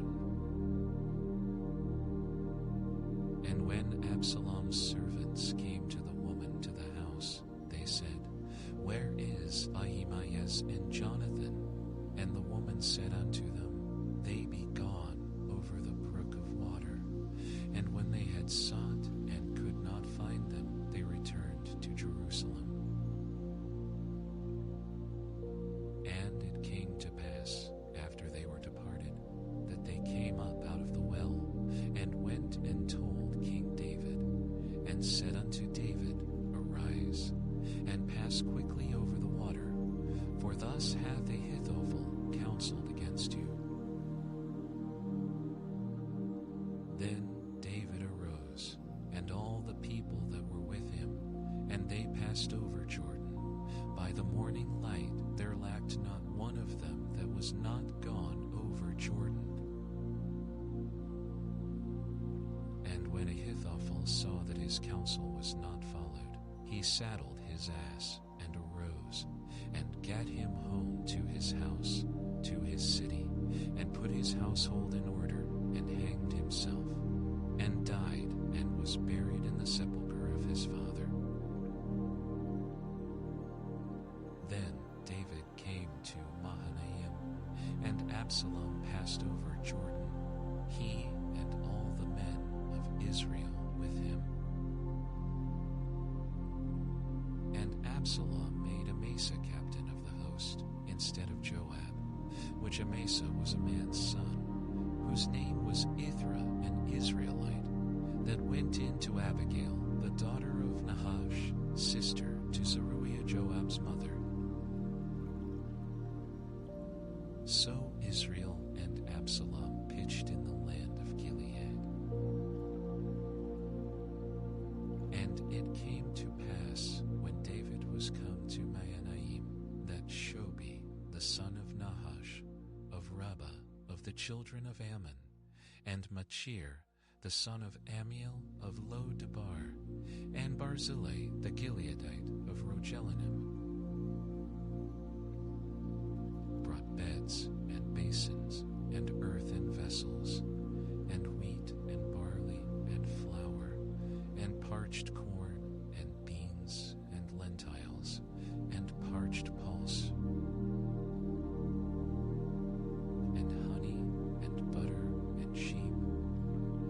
cheese of kine for David and for the people that were with him to eat. For they said, "The people is hungry and weary and thirsty in the wilderness." And David numbered the people that were with him, and set captains of thousands and captains of hundreds over them.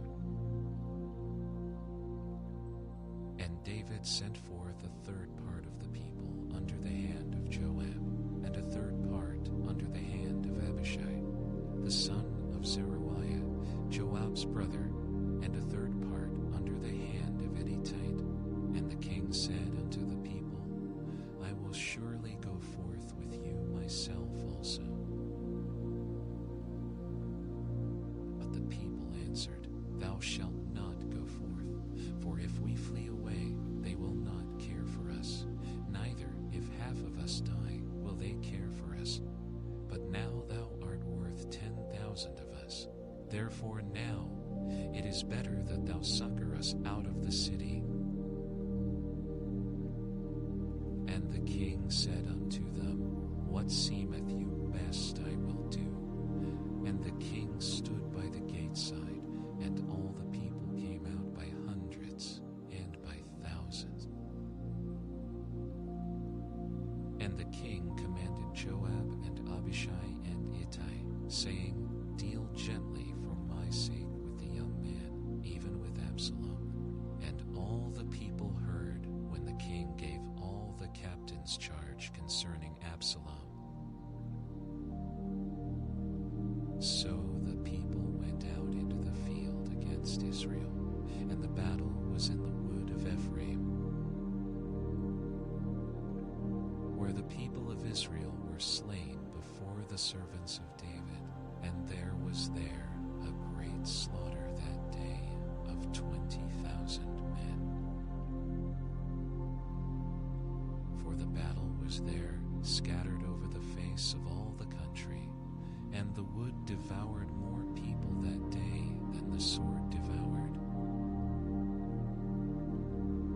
And Absalom met the servants of David, and Absalom rode upon a mule, and the mule went under the thick boughs of a great oak, and his head caught hold of the oak, and he was taken up between the heaven and the earth, and the mule that was under him went away. And a certain man saw it, and told Joab, and said, "Behold, I saw Absalom hanged in an oak." And Joab said unto the man that told him, "And behold, thou sawest him, and why didst thou not smite him there to the ground? And I would have given thee 10 shekels of silver and a girdle." And the man said unto Joab, "Though I should receive 1,000 shekels of silver in mine hand, yet would I not put forth mine hand against the king's son. For in our hearing the king charged thee, and Abishai and Abishai and Ittai, saying, Beware that none touch the young man Absalom. Otherwise I should have wrought falsehood against mine own life, for there is no matter hid from the king, and thou thyself wouldest have set thyself against me." Then said Joab, "I may not tarry thus with thee." And he took 3 darts in his hand, and thrust them through the heart of Absalom, while he was yet alive in the midst of the oak. And 10 young men that bare Joab's armor compassed about, and smote Absalom, and slew him. And Joab blew the trumpet, and the people returned from pursuing after Israel, for Joab held back the people. And they took Absalom, and cast him into a great pit in the wood, and laid a very great heap of stones upon him. And all Israel fled everyone to his tent. Now Absalom in his lifetime had taken king's dale. For he said, I have no son to keep my name in remembrance. And he called the pillar after his own name, and it is called unto this day Absalom's place. Then said Ahimaaz, the son of Zadok, Let me now run and bear the king tidings, how that the Lord hath avenged him of his enemies. And Joab said unto him, Thou shalt not bear tidings this day, but thou shalt bear tidings another day. But this day thou shalt bear no tidings, because the king's son is dead. Then said Joab to Cushi, Go tell the king what thou hast seen. And Cushi bowed himself unto Joab, and ran. Then said Ahimaaz, the son of Zadok, yet again to Joab, But howsoever, let me, I pray thee, also run after Cushi. And Joab said, Wherefore wilt thou run, my son, seeing that thou hast no tidings ready? But howsoever, said he, let me run. And he said unto him, Run. Then Ahimaaz ran by the way of the plain, and overran Cushi. And David sat between the two gates, and the watchman went up to the roof over the gate unto the wall, and lifted up his eyes, and looked, and behold, a man running alone. And the watchman cried, and told the king. And the king said, If he be alone, there is tidings in his mouth. And he came apace, and drew near. And the watchman saw another man running. And the watchman called unto the porter, and said, Behold, another man running alone. And the king said, He also bringeth tidings. And the watchman said, Me thinketh the running of the foremost is like the running of Ahimaaz, the son of Zadok. And the king said, He is a good man, and cometh with good tidings. And Ahimaaz called, and said unto the king, All is well. And he fell down to the earth upon his face before the king, and said, Blessed be the Lord thy God, which hath delivered up the men that lifted up their hand against my lord the king. And the king said, Is the young man Absalom safe? And Ahimaaz answered, When Joab sent the king's servant, and me thy servant, I saw a great tumult, but I knew not what it was. And the king said unto him, Turn aside, and stand here. And he turned aside, and stood still. And, behold, Cushi came, and Cushi said, Tidings, my lord the king, for the Lord hath avenged thee this day of all them that rose up against thee. And the king said unto Cushi, Is the young man Absalom safe? And Cushi answered, The enemies of my lord the king, and all that rise against thee to do thee hurt, be as that young man is. And the king was much moved, and went up to the chamber over the gate, and went. And as he went, thus he said, O my son, my son, my son, my son, my son, Absalom, would God I had died for thee, O Absalom, my son, my son. And it was told Joab, Behold, the king weepeth and mourneth for Absalom. And the victory that day was turned into mourning unto all the people, for people heard say that day how the king was grieved for his son. And the people gat them by stealth that day into the city, as people being ashamed steal away when they flee in battle.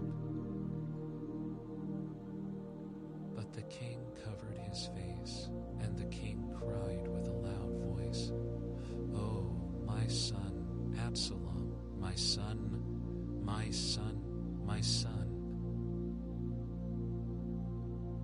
And Joab came into the house to the king and said, "Thou hast shamed this day the faces of all thy servants, which this day have saved thy life, and the lives of thy sons and of thy daughters, and the lives of thy concubines,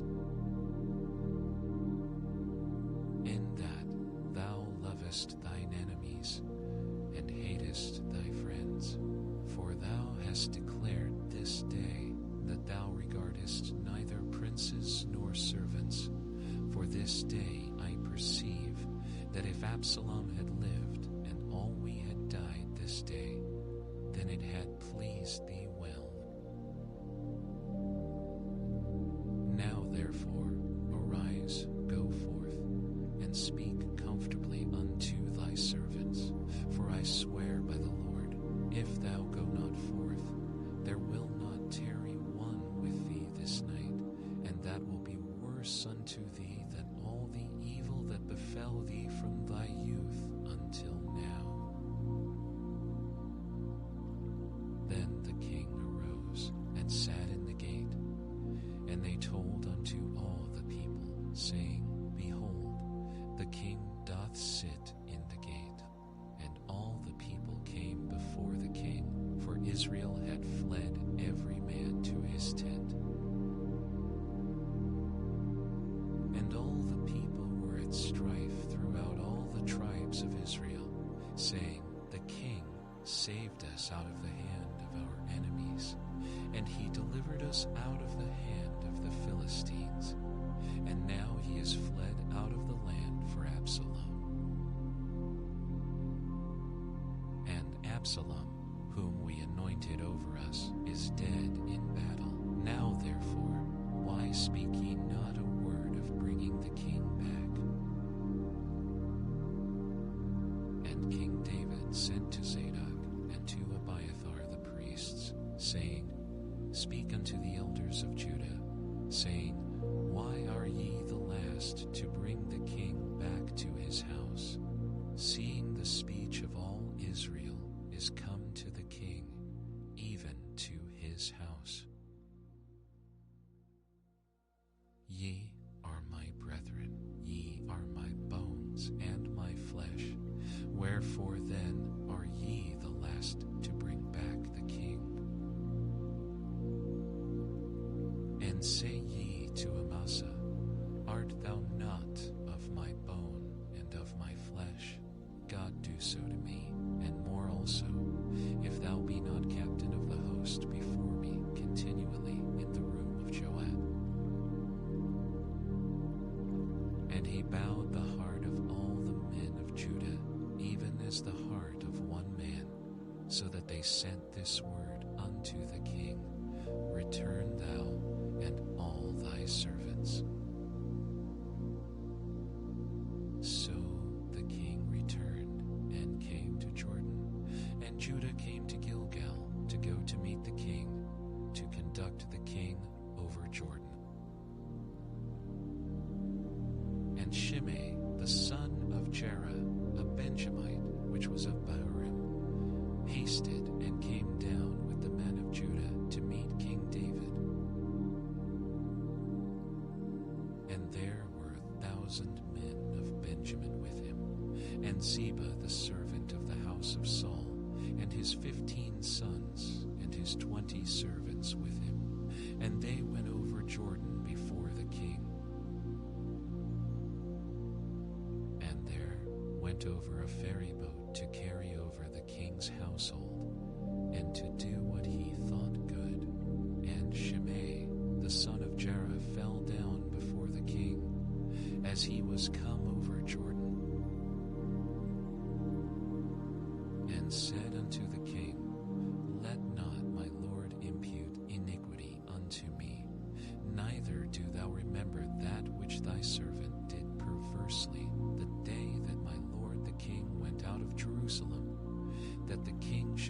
it to his heart. For thy servant doth know that I have sinned. Therefore, behold, I am come the first this day of all the house of Joseph to go down to meet my lord the king. But Abishai, the son of Zeruiah, answered and said, Shall not Shimei be put to death for this, because he cursed the Lord's anointed? And David said, What have I to do with you, ye sons of Zeruiah, that ye should this day be adversaries unto me? Shall there any man be put to death this day in Israel? For do not I know that I am this day king over Israel? Therefore the king said unto Shimei, Thou shalt not die. And the king sware unto him. And Mephibosheth, the son of Saul, came down to meet the king, and had neither dressed his feet, nor trimmed his beard, nor washed his clothes from the day the king departed until the day he came again in peace. And it came to pass, when he was come to Jerusalem to meet the king, that the king said unto him, Wherefore wentest not thou with me, Mephibosheth? And he answered, My lord, O king, my servant deceived me. For thy servant said, I will saddle me an ass, that I may ride thereon, and go to the king, because thy servant is lame. And he hath slandered thy servant unto my lord the king. But my lord the king is as an angel of God. Do therefore what is good in thine eyes. For all of my father's house were but dead men before my lord the king. Yet didst thou set thy servant among them that did eat at thine own table. What right therefore have I yet to cry any more unto the king? And the king said unto him, Why speakest thou any more of thy matters? I have said, Thou and Ziba divide the land. And Mephibosheth said unto the king, Yea, let him take all, for as much as my lord the king is come again in peace unto his own house. And Barzillai the Gileadite came down from Rogelim, and went over Jordan with the king, to conduct him over Jordan.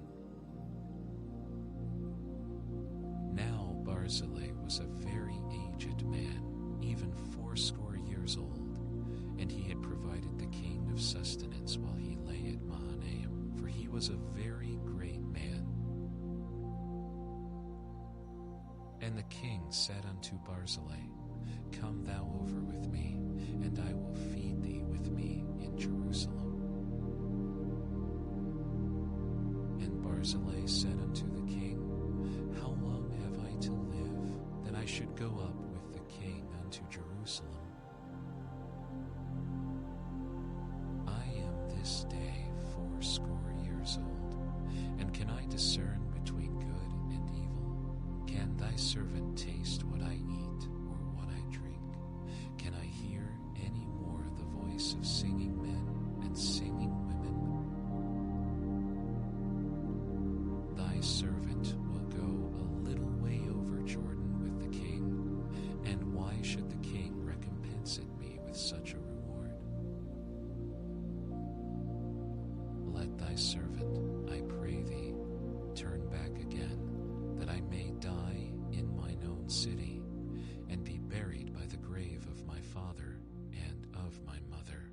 But behold, thy servant Chimham, let him go over with my lord the king, and do to him what shall seem good unto thee. And the king answered, Chimham shall go over with me, and I will do to him that whatsoever thou shalt require of me, that will I do for thee. And all the people went over Jordan, and when the king was come over, the king kissed Barzillai, and blessed him, and he returned unto his own place. Then the king went on to Gilgal, and Chimham went on with him, and all the people of Judah conducted the king, and also half the people of Israel.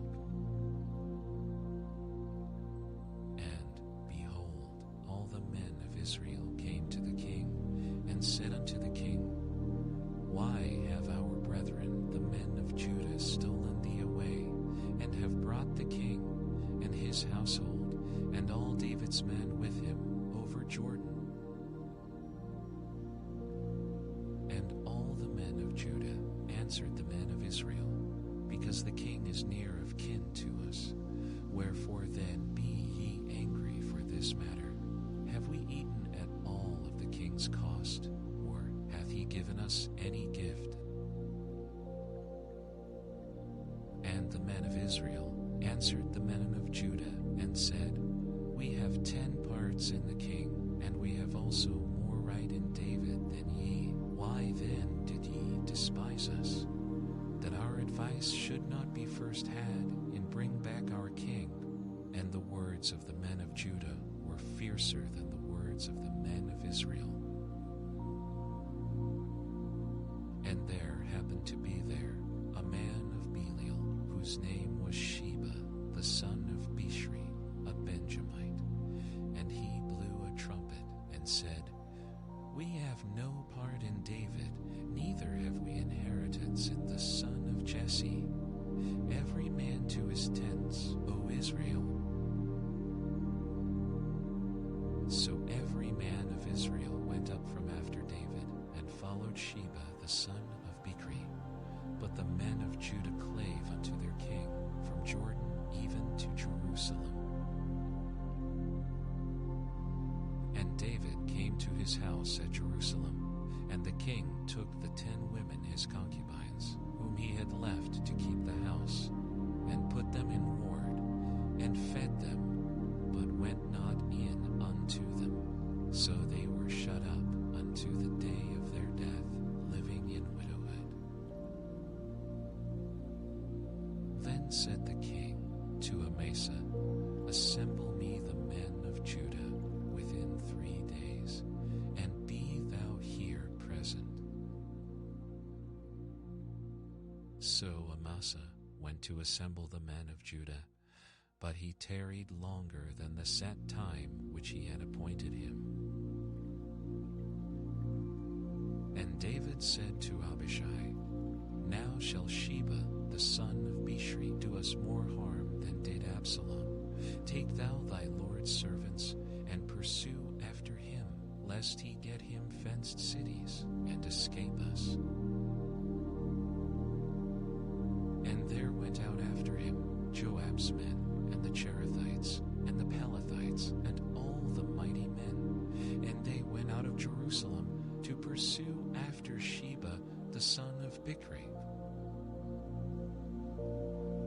When they were at the great stone which is in Gibeon, Amasa went before them. And Joab's garment that he had put on was girded unto him, and upon it a girdle with a sword fastened upon his loins in the sheath thereof. And as he went forth, it fell out. And Joab said to Amasa, Art thou in health, my brother? And Joab took Amasa by the beard with the right hand to kiss him. But Amasa took no heed to the sword that was in Joab's hand. So he smote him therewith in the 5th rib, and shed out his bowels to the ground, and struck him not again, and he died. So Joab and Abishai his brother pursued after Sheba the son of Bishri. And one of Joab's men stood by him, and said, He that favoreth Joab, and he that is for David, let him go after Joab. And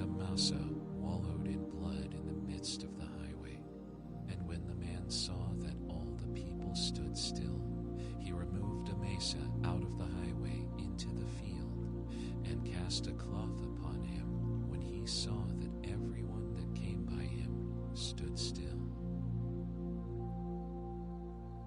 When he was removed out of the highway, all the people went on after Joab to pursue after Sheba the son of Bichri. And he went through all the tribes of Israel unto Abel and to Beth-Maiah and all the Berites, and they were gathered together and went also after him. And they came and besieged him in Abel of Beth-Maachah, and they cast up a bank against the city, and it stood in the trench, and all the people that were with Joab battered the wall to throw it down. Then cried a wise woman out of the city, Hear, hear, say, I pray you unto Joab, Come near hither, that I may speak with thee. And when he was come near unto her, the woman said, Art thou Joab? And he answered, I am he. Then she said unto him, Hear the words of thine handmaid. And he answered, I do hear. Then she spake, saying, They were wont to speak in old time, saying, They shall surely ask counsel at Abel. And so they ended the matter. I am one of them that are peaceable and faithful in Israel. Thou seekest to destroy a city and a mother in Israel. Why wilt thou swallow up the inheritance of the Lord? And Joab answered and said, Far be it from me that I should swallow up or destroy. The matter is not so, but a man of Mount Ephraim, Sheba the son of Bichri by name, hath lifted up his hand against the king, even against David. Deliver him only, and I will depart from the city. And the woman said unto Joab, Behold, his head shall be thrown to thee over the wall. Then the woman went unto all the people in her wisdom, and they cut off the head of Sheba the son of Bichri, and cast it out to Joab. And he blew a trumpet, and they retired from the city, every man to his tent. And Joab returned to Jerusalem unto the king. Now Joab was over all the host of Israel, and Benaiah the son of Jehoiada was over the Cherethites and over the Pelethites. And Adoram was over the tribute, and Jehoshaphat the son of Ahilud was recorder. And Sheva was scribe, and Zadok and Abiathar were the priests. And Ira also the Jerite was a chief ruler about David. Then there was a famine in the days of David 3 years, year after year. And David inquired of the Lord, and the Lord answered, It is for Saul and for his bloody house, because he slew the Gibeonites. And the king called the Gibeonites, and said unto them, Now the Gibeonites were not of the children of Israel, but of the remnant of the Amorites. And the children of Israel had sworn unto them. And Saul sought to slay them in his zeal to the children of Israel and Judah. Wherefore David said unto the Gibeonites, What shall I do for you? And wherewith shall I make the atonement, that ye may bless the inheritance of the Lord? And the Gibeonites said unto him, We will have no silver nor gold of Saul, nor of his house, neither for us shalt thou kill any man in Israel. And he said, What ye shall say, that will I do for you. And they answered the king, "The man that consumed us, and that devised against us that we should be destroyed from remaining in any of the coasts of Israel. Let 7 men of his sons be delivered unto us, and we will hang them up unto the Lord in Gibeah of Saul, whom the Lord did choose." And the king said, "I will give them." But the king spared Mephibosheth, the son of Jonathan, the son of Saul, because of the Lord's oath that was between them, between David and Jonathan, the son of Saul. But the king took the 2 sons of Rizpah, the daughter of Aiah, whom she bare unto Saul, Armoni and Mephibosheth, and the 5 sons of Michal, the daughter of Saul, whom she brought up for Adriel, the son of Barzillai, the Meholathite. And he delivered them into the hands of the Gibeonites, and they hanged them in the hill before the Lord. And they fell all 7 together, and were put to death in the days of harvest, in the beginning of barley harvest. And Rizpah, the daughter of Aiah, took sackcloth, and spread it for her upon the rock, from the beginning of harvest until water dropped upon them out of heaven, and suffered neither the birds of the air to rest on them by day, nor the beasts of the field by night. And it was told David what Rizpah, the daughter of Aiah, the concubine of Saul, had done. And David went and took the bones of Saul and the bones of Jonathan his son from the men of Jabesh Gilead, which had stolen them from the street of Bethshan, where the Philistines had hanged them, when the Philistines had slain Saul in Gilboa. And he brought up from thence the bones of Saul and the bones of Jonathan his son, and they gathered the bones of them that were hanged, and the bones of Saul and Jonathan his son buried they in the country of Benjamin in Selah, in the sepulchre of Kish his father. And they performed all that the king commanded, and after that God was entreated for the land. Moreover, the Philistines had yet war again with Israel, and David went down, and his servants with him, and fought against the Philistines, and David waxed faint. And Ishbi-Benob, which was of the sons of the giant, the weight of whose spear weighed 300 shekels of brass in weight, he being girded with a new sword, thought to have slain David. But Abishai, the son of Zeruiah, succored him, and smote the Philistine, and killed him. Then the men of David sware unto him, saying, Thou shalt go no more out with us to battle, that thou quench not the light of Israel. And it came to pass after this, that there was again a battle with the Philistines at Gob. Then Sibbechai the Hushathite slew Saph, which was of the sons of the giant. And there was again a battle in Gob with the Philistines, where Elhanan the son of Jawari, or Regim, a Bethlehemite, slew the brother of Goliath the Gittite, the staff of whose spear was like a weaver's beam.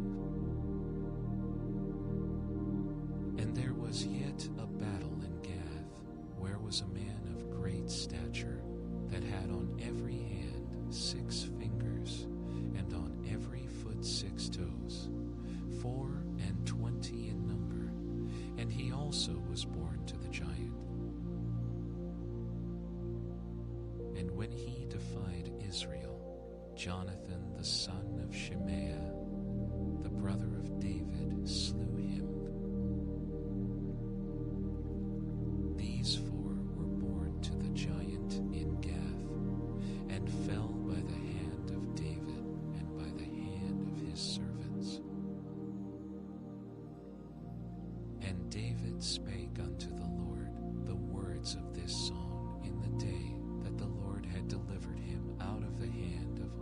his enemies and out of the hand of Saul.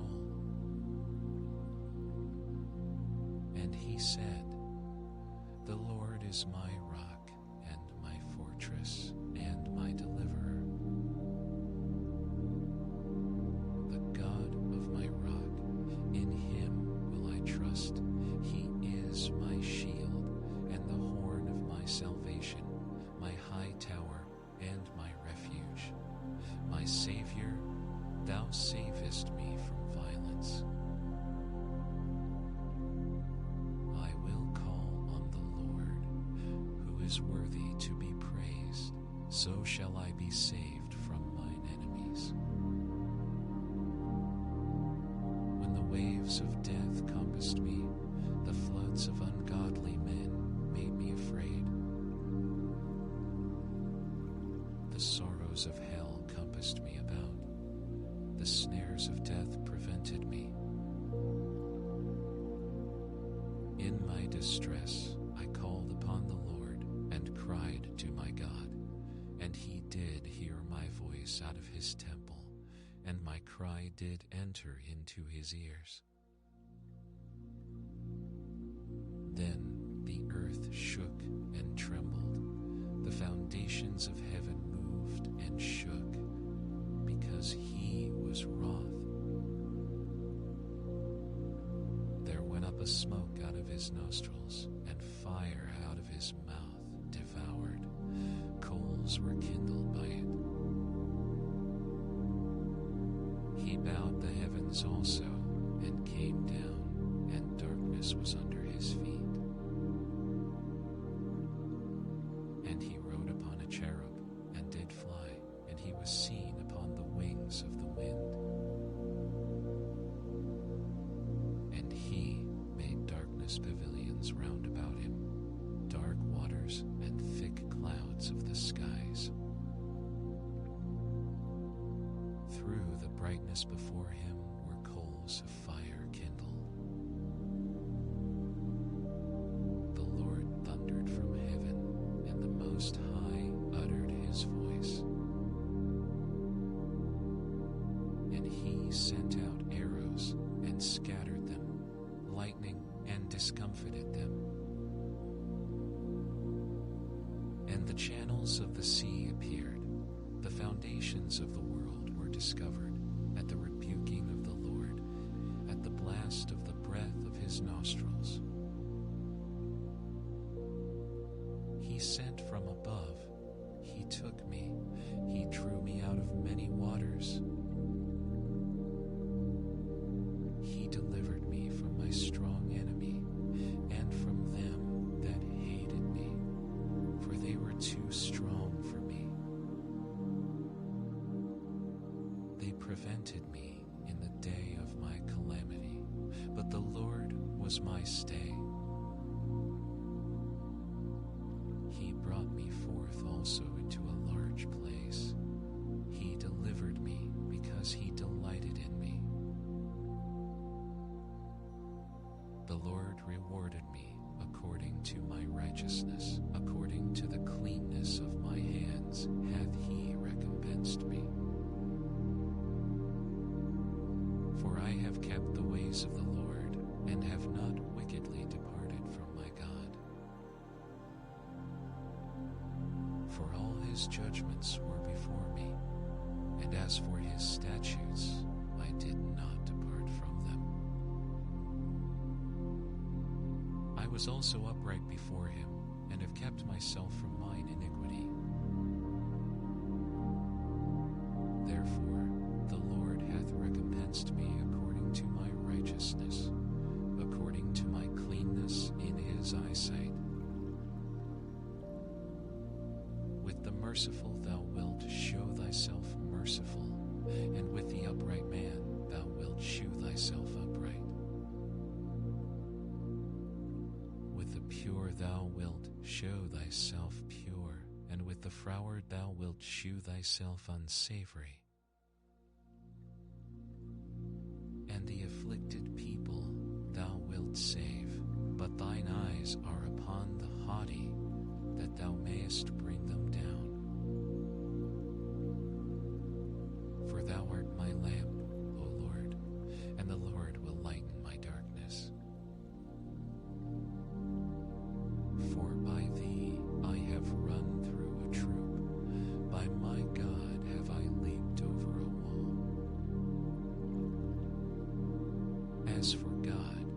His way is perfect. The word of the Lord is tried.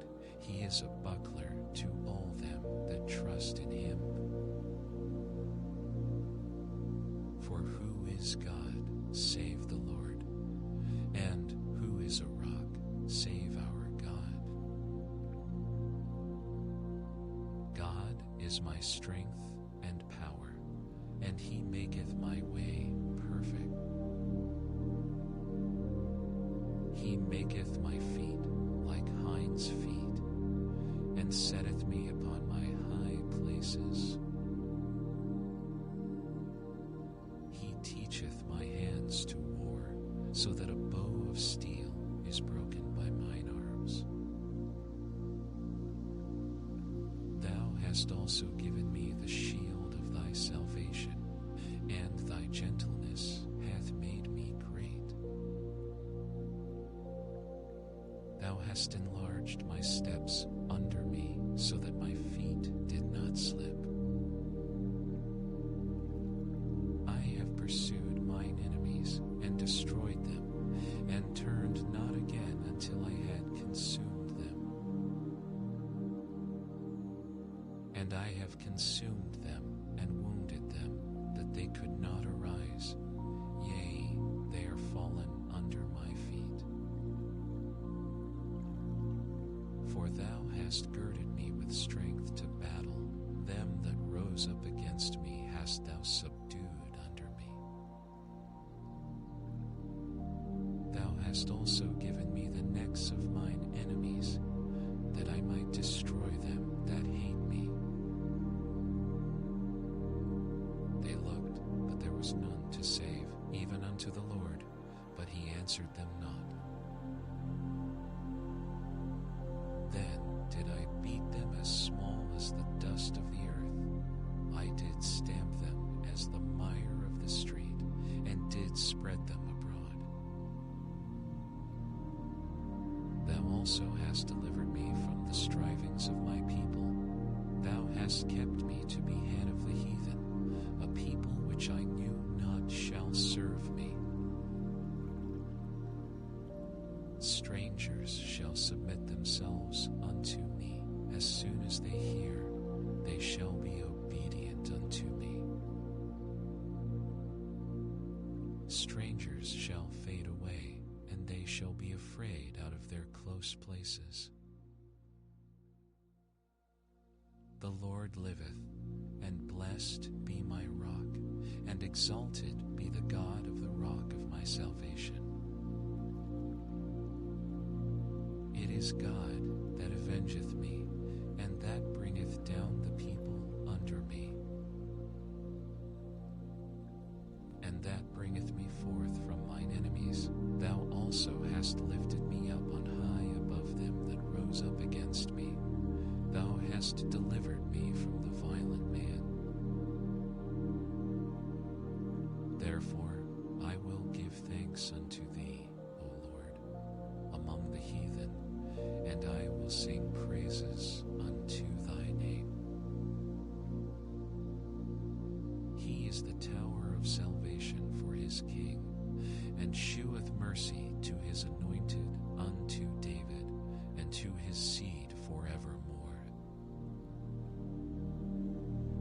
Now these be the last words of David. David, the son of Jesse, said, and the man who was raised up on high, the anointed of the God of Jacob, and the sweet psalmist of Israel, said, The Spirit of the Lord spake by me, and His word was in my tongue. The God of Israel said, The rock of Israel spake to me. He that ruleth over men must be just, ruling in the fear of God. And He shall be as the light of the morning when the sun riseth, even a morning without clouds, as the tender grass springing out of the earth by clear shining after rain. Although my house be not so with God, yet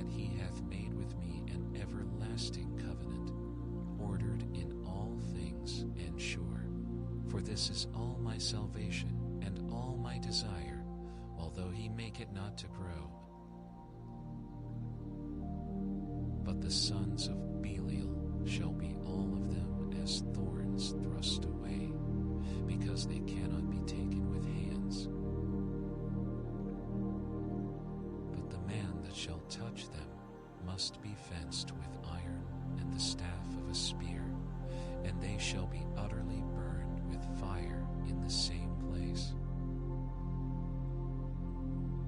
These be the names of the mighty men whom David had: the Tachmonite that sat in the seat, chief among the captains, the same was Adino the Esnite. He lift up his spear against 800, whom he slew at one time.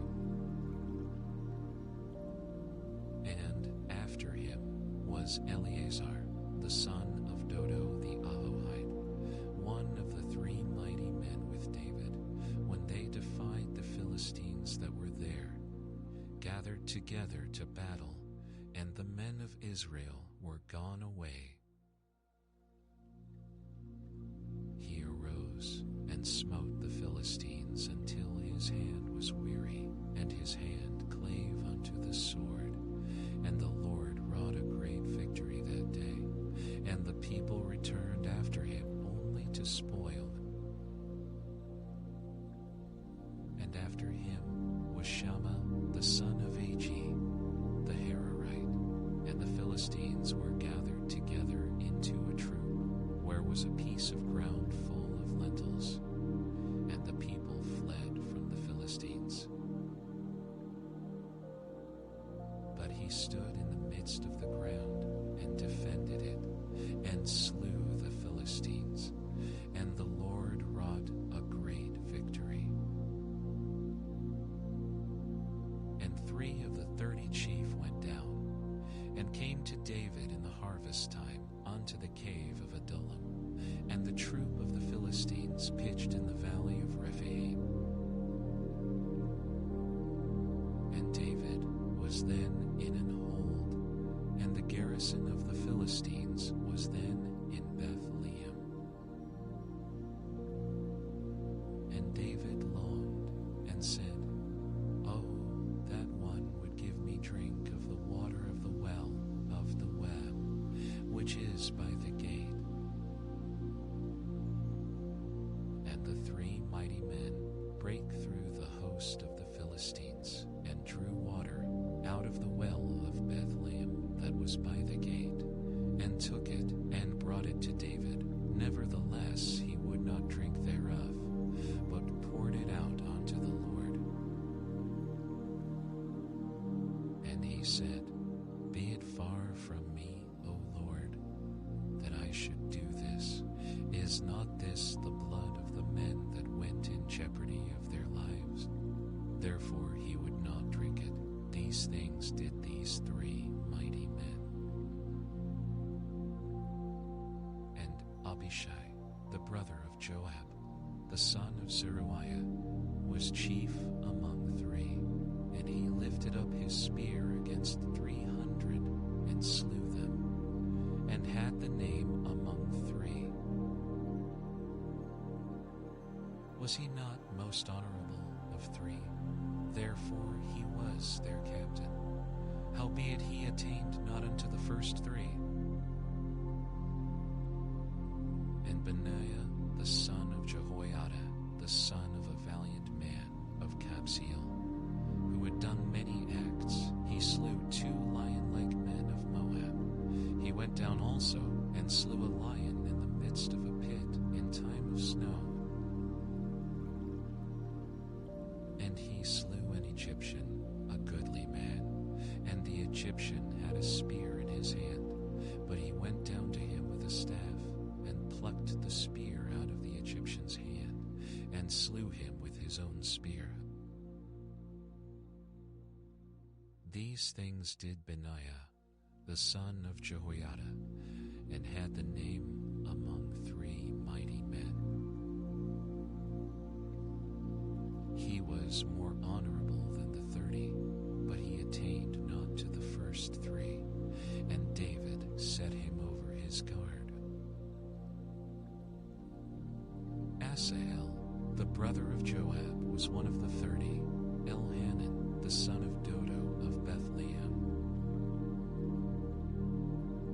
Shammah the Harodite, Elika the Harodite.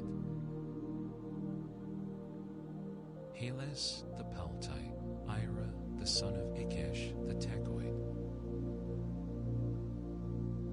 Abiezer the Anethathite, Mebonai the Hushathite. Salmon the Ahohite, Maharai the Netophathite. Hileb the son of Baana, a Netophathite. Ittai the son of Ribai, out of Gibeah of the children of Benjamin.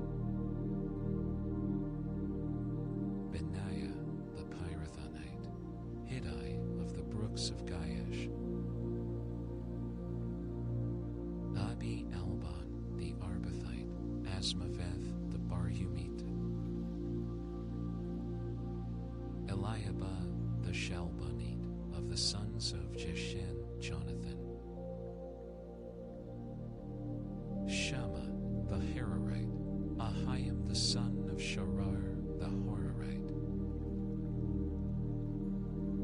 Eliphalet the son of Ahasbai, the son of the Maachathite, Eliam, the son of Ahithophel, the Gilonite. Hizri the Carmelite, Harai the Arbite.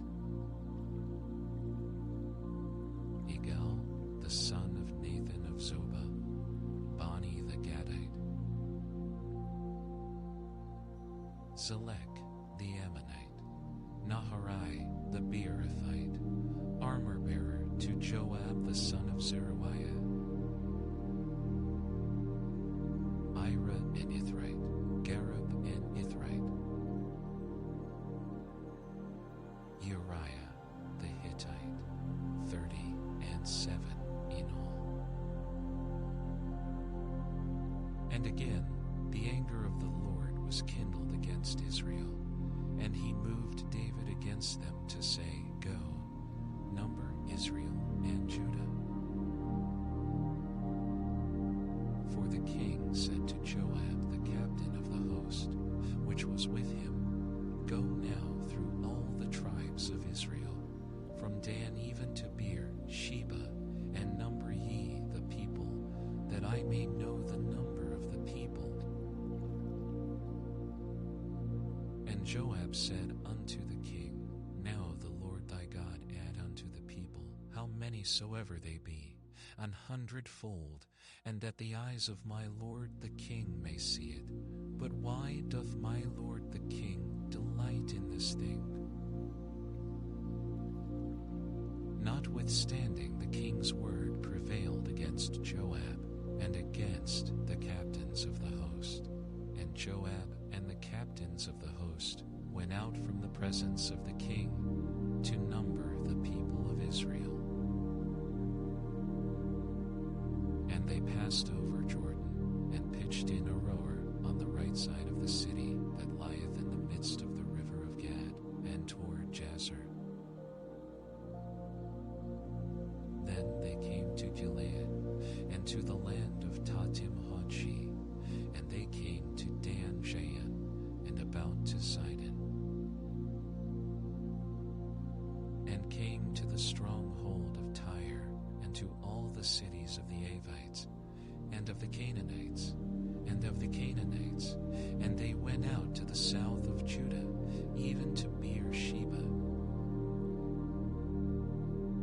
So when they had gone through all the land, they came to Jerusalem at the end of 9 months and 20 days. And Joab gave up the sum of the number of the people unto the king, and there were in Israel 800,000 valiant men that drew the sword, and the men of Judah were 500,000 men. And David's heart smote him after that he had numbered the people. And David said unto the Lord, I have sinned greatly in that I have done. And now I beseech thee, O Lord, take away the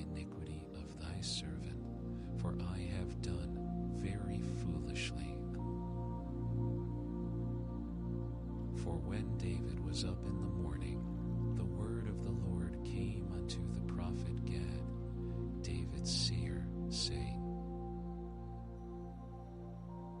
Go and say unto David, Thus saith the Lord, I offer thee 3 things. Choose thee one of them, that I may do it unto thee.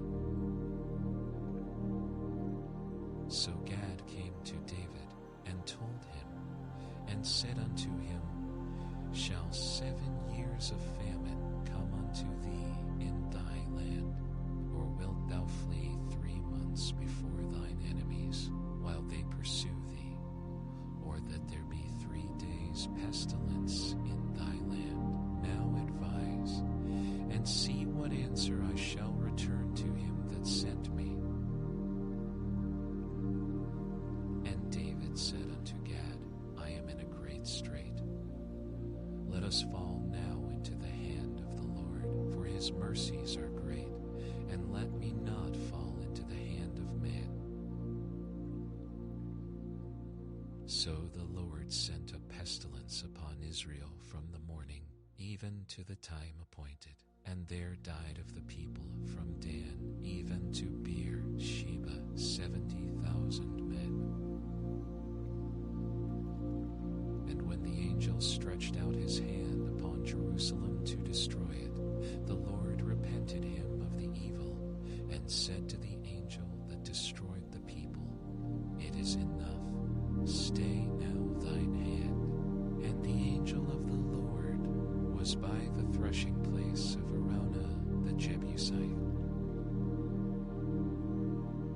And David spake unto the Lord when he saw the angel that smote the people, and said, Lo, I have sinned, and I have done wickedly. But these sheep, what have they done? Let thine hand, I pray thee, be against me, and against my father's house. And Gad came that day to David, and said unto him, Go up, rear an altar unto the Lord in the threshing floor of Araunah the Jebusite. And David, according to the saying of Gad, went up as the Lord commanded. And Araunah looked, and saw the king and his servants coming on toward him. And Araunah went out, and bowed himself before the king on his face upon the ground. And Araunah said, Wherefore is my lord the king come to his servant? And David said, To buy the threshing floor of thee, to build an altar unto the Lord, that the plague may be stayed from the people. And Araunah said unto David, Let my lord the king take and offer up what seemeth good unto him. Behold, here be oxen for burnt sacrifice, and threshing instruments and other instruments of the oxen for wood. All these things did Araunah, as a king, give unto the king. And Araunah said unto the king, The Lord thy God accept thee. And the king said unto Araunah, Nay, but I will surely buy it of thee at a price, neither will I offer burnt offerings unto the Lord my God of that which doth cost me nothing. So David bought the threshing floor and the oxen for 50 shekels of silver. And David built there an altar unto the Lord, and offered burnt offerings and peace offerings. So the Lord was entreated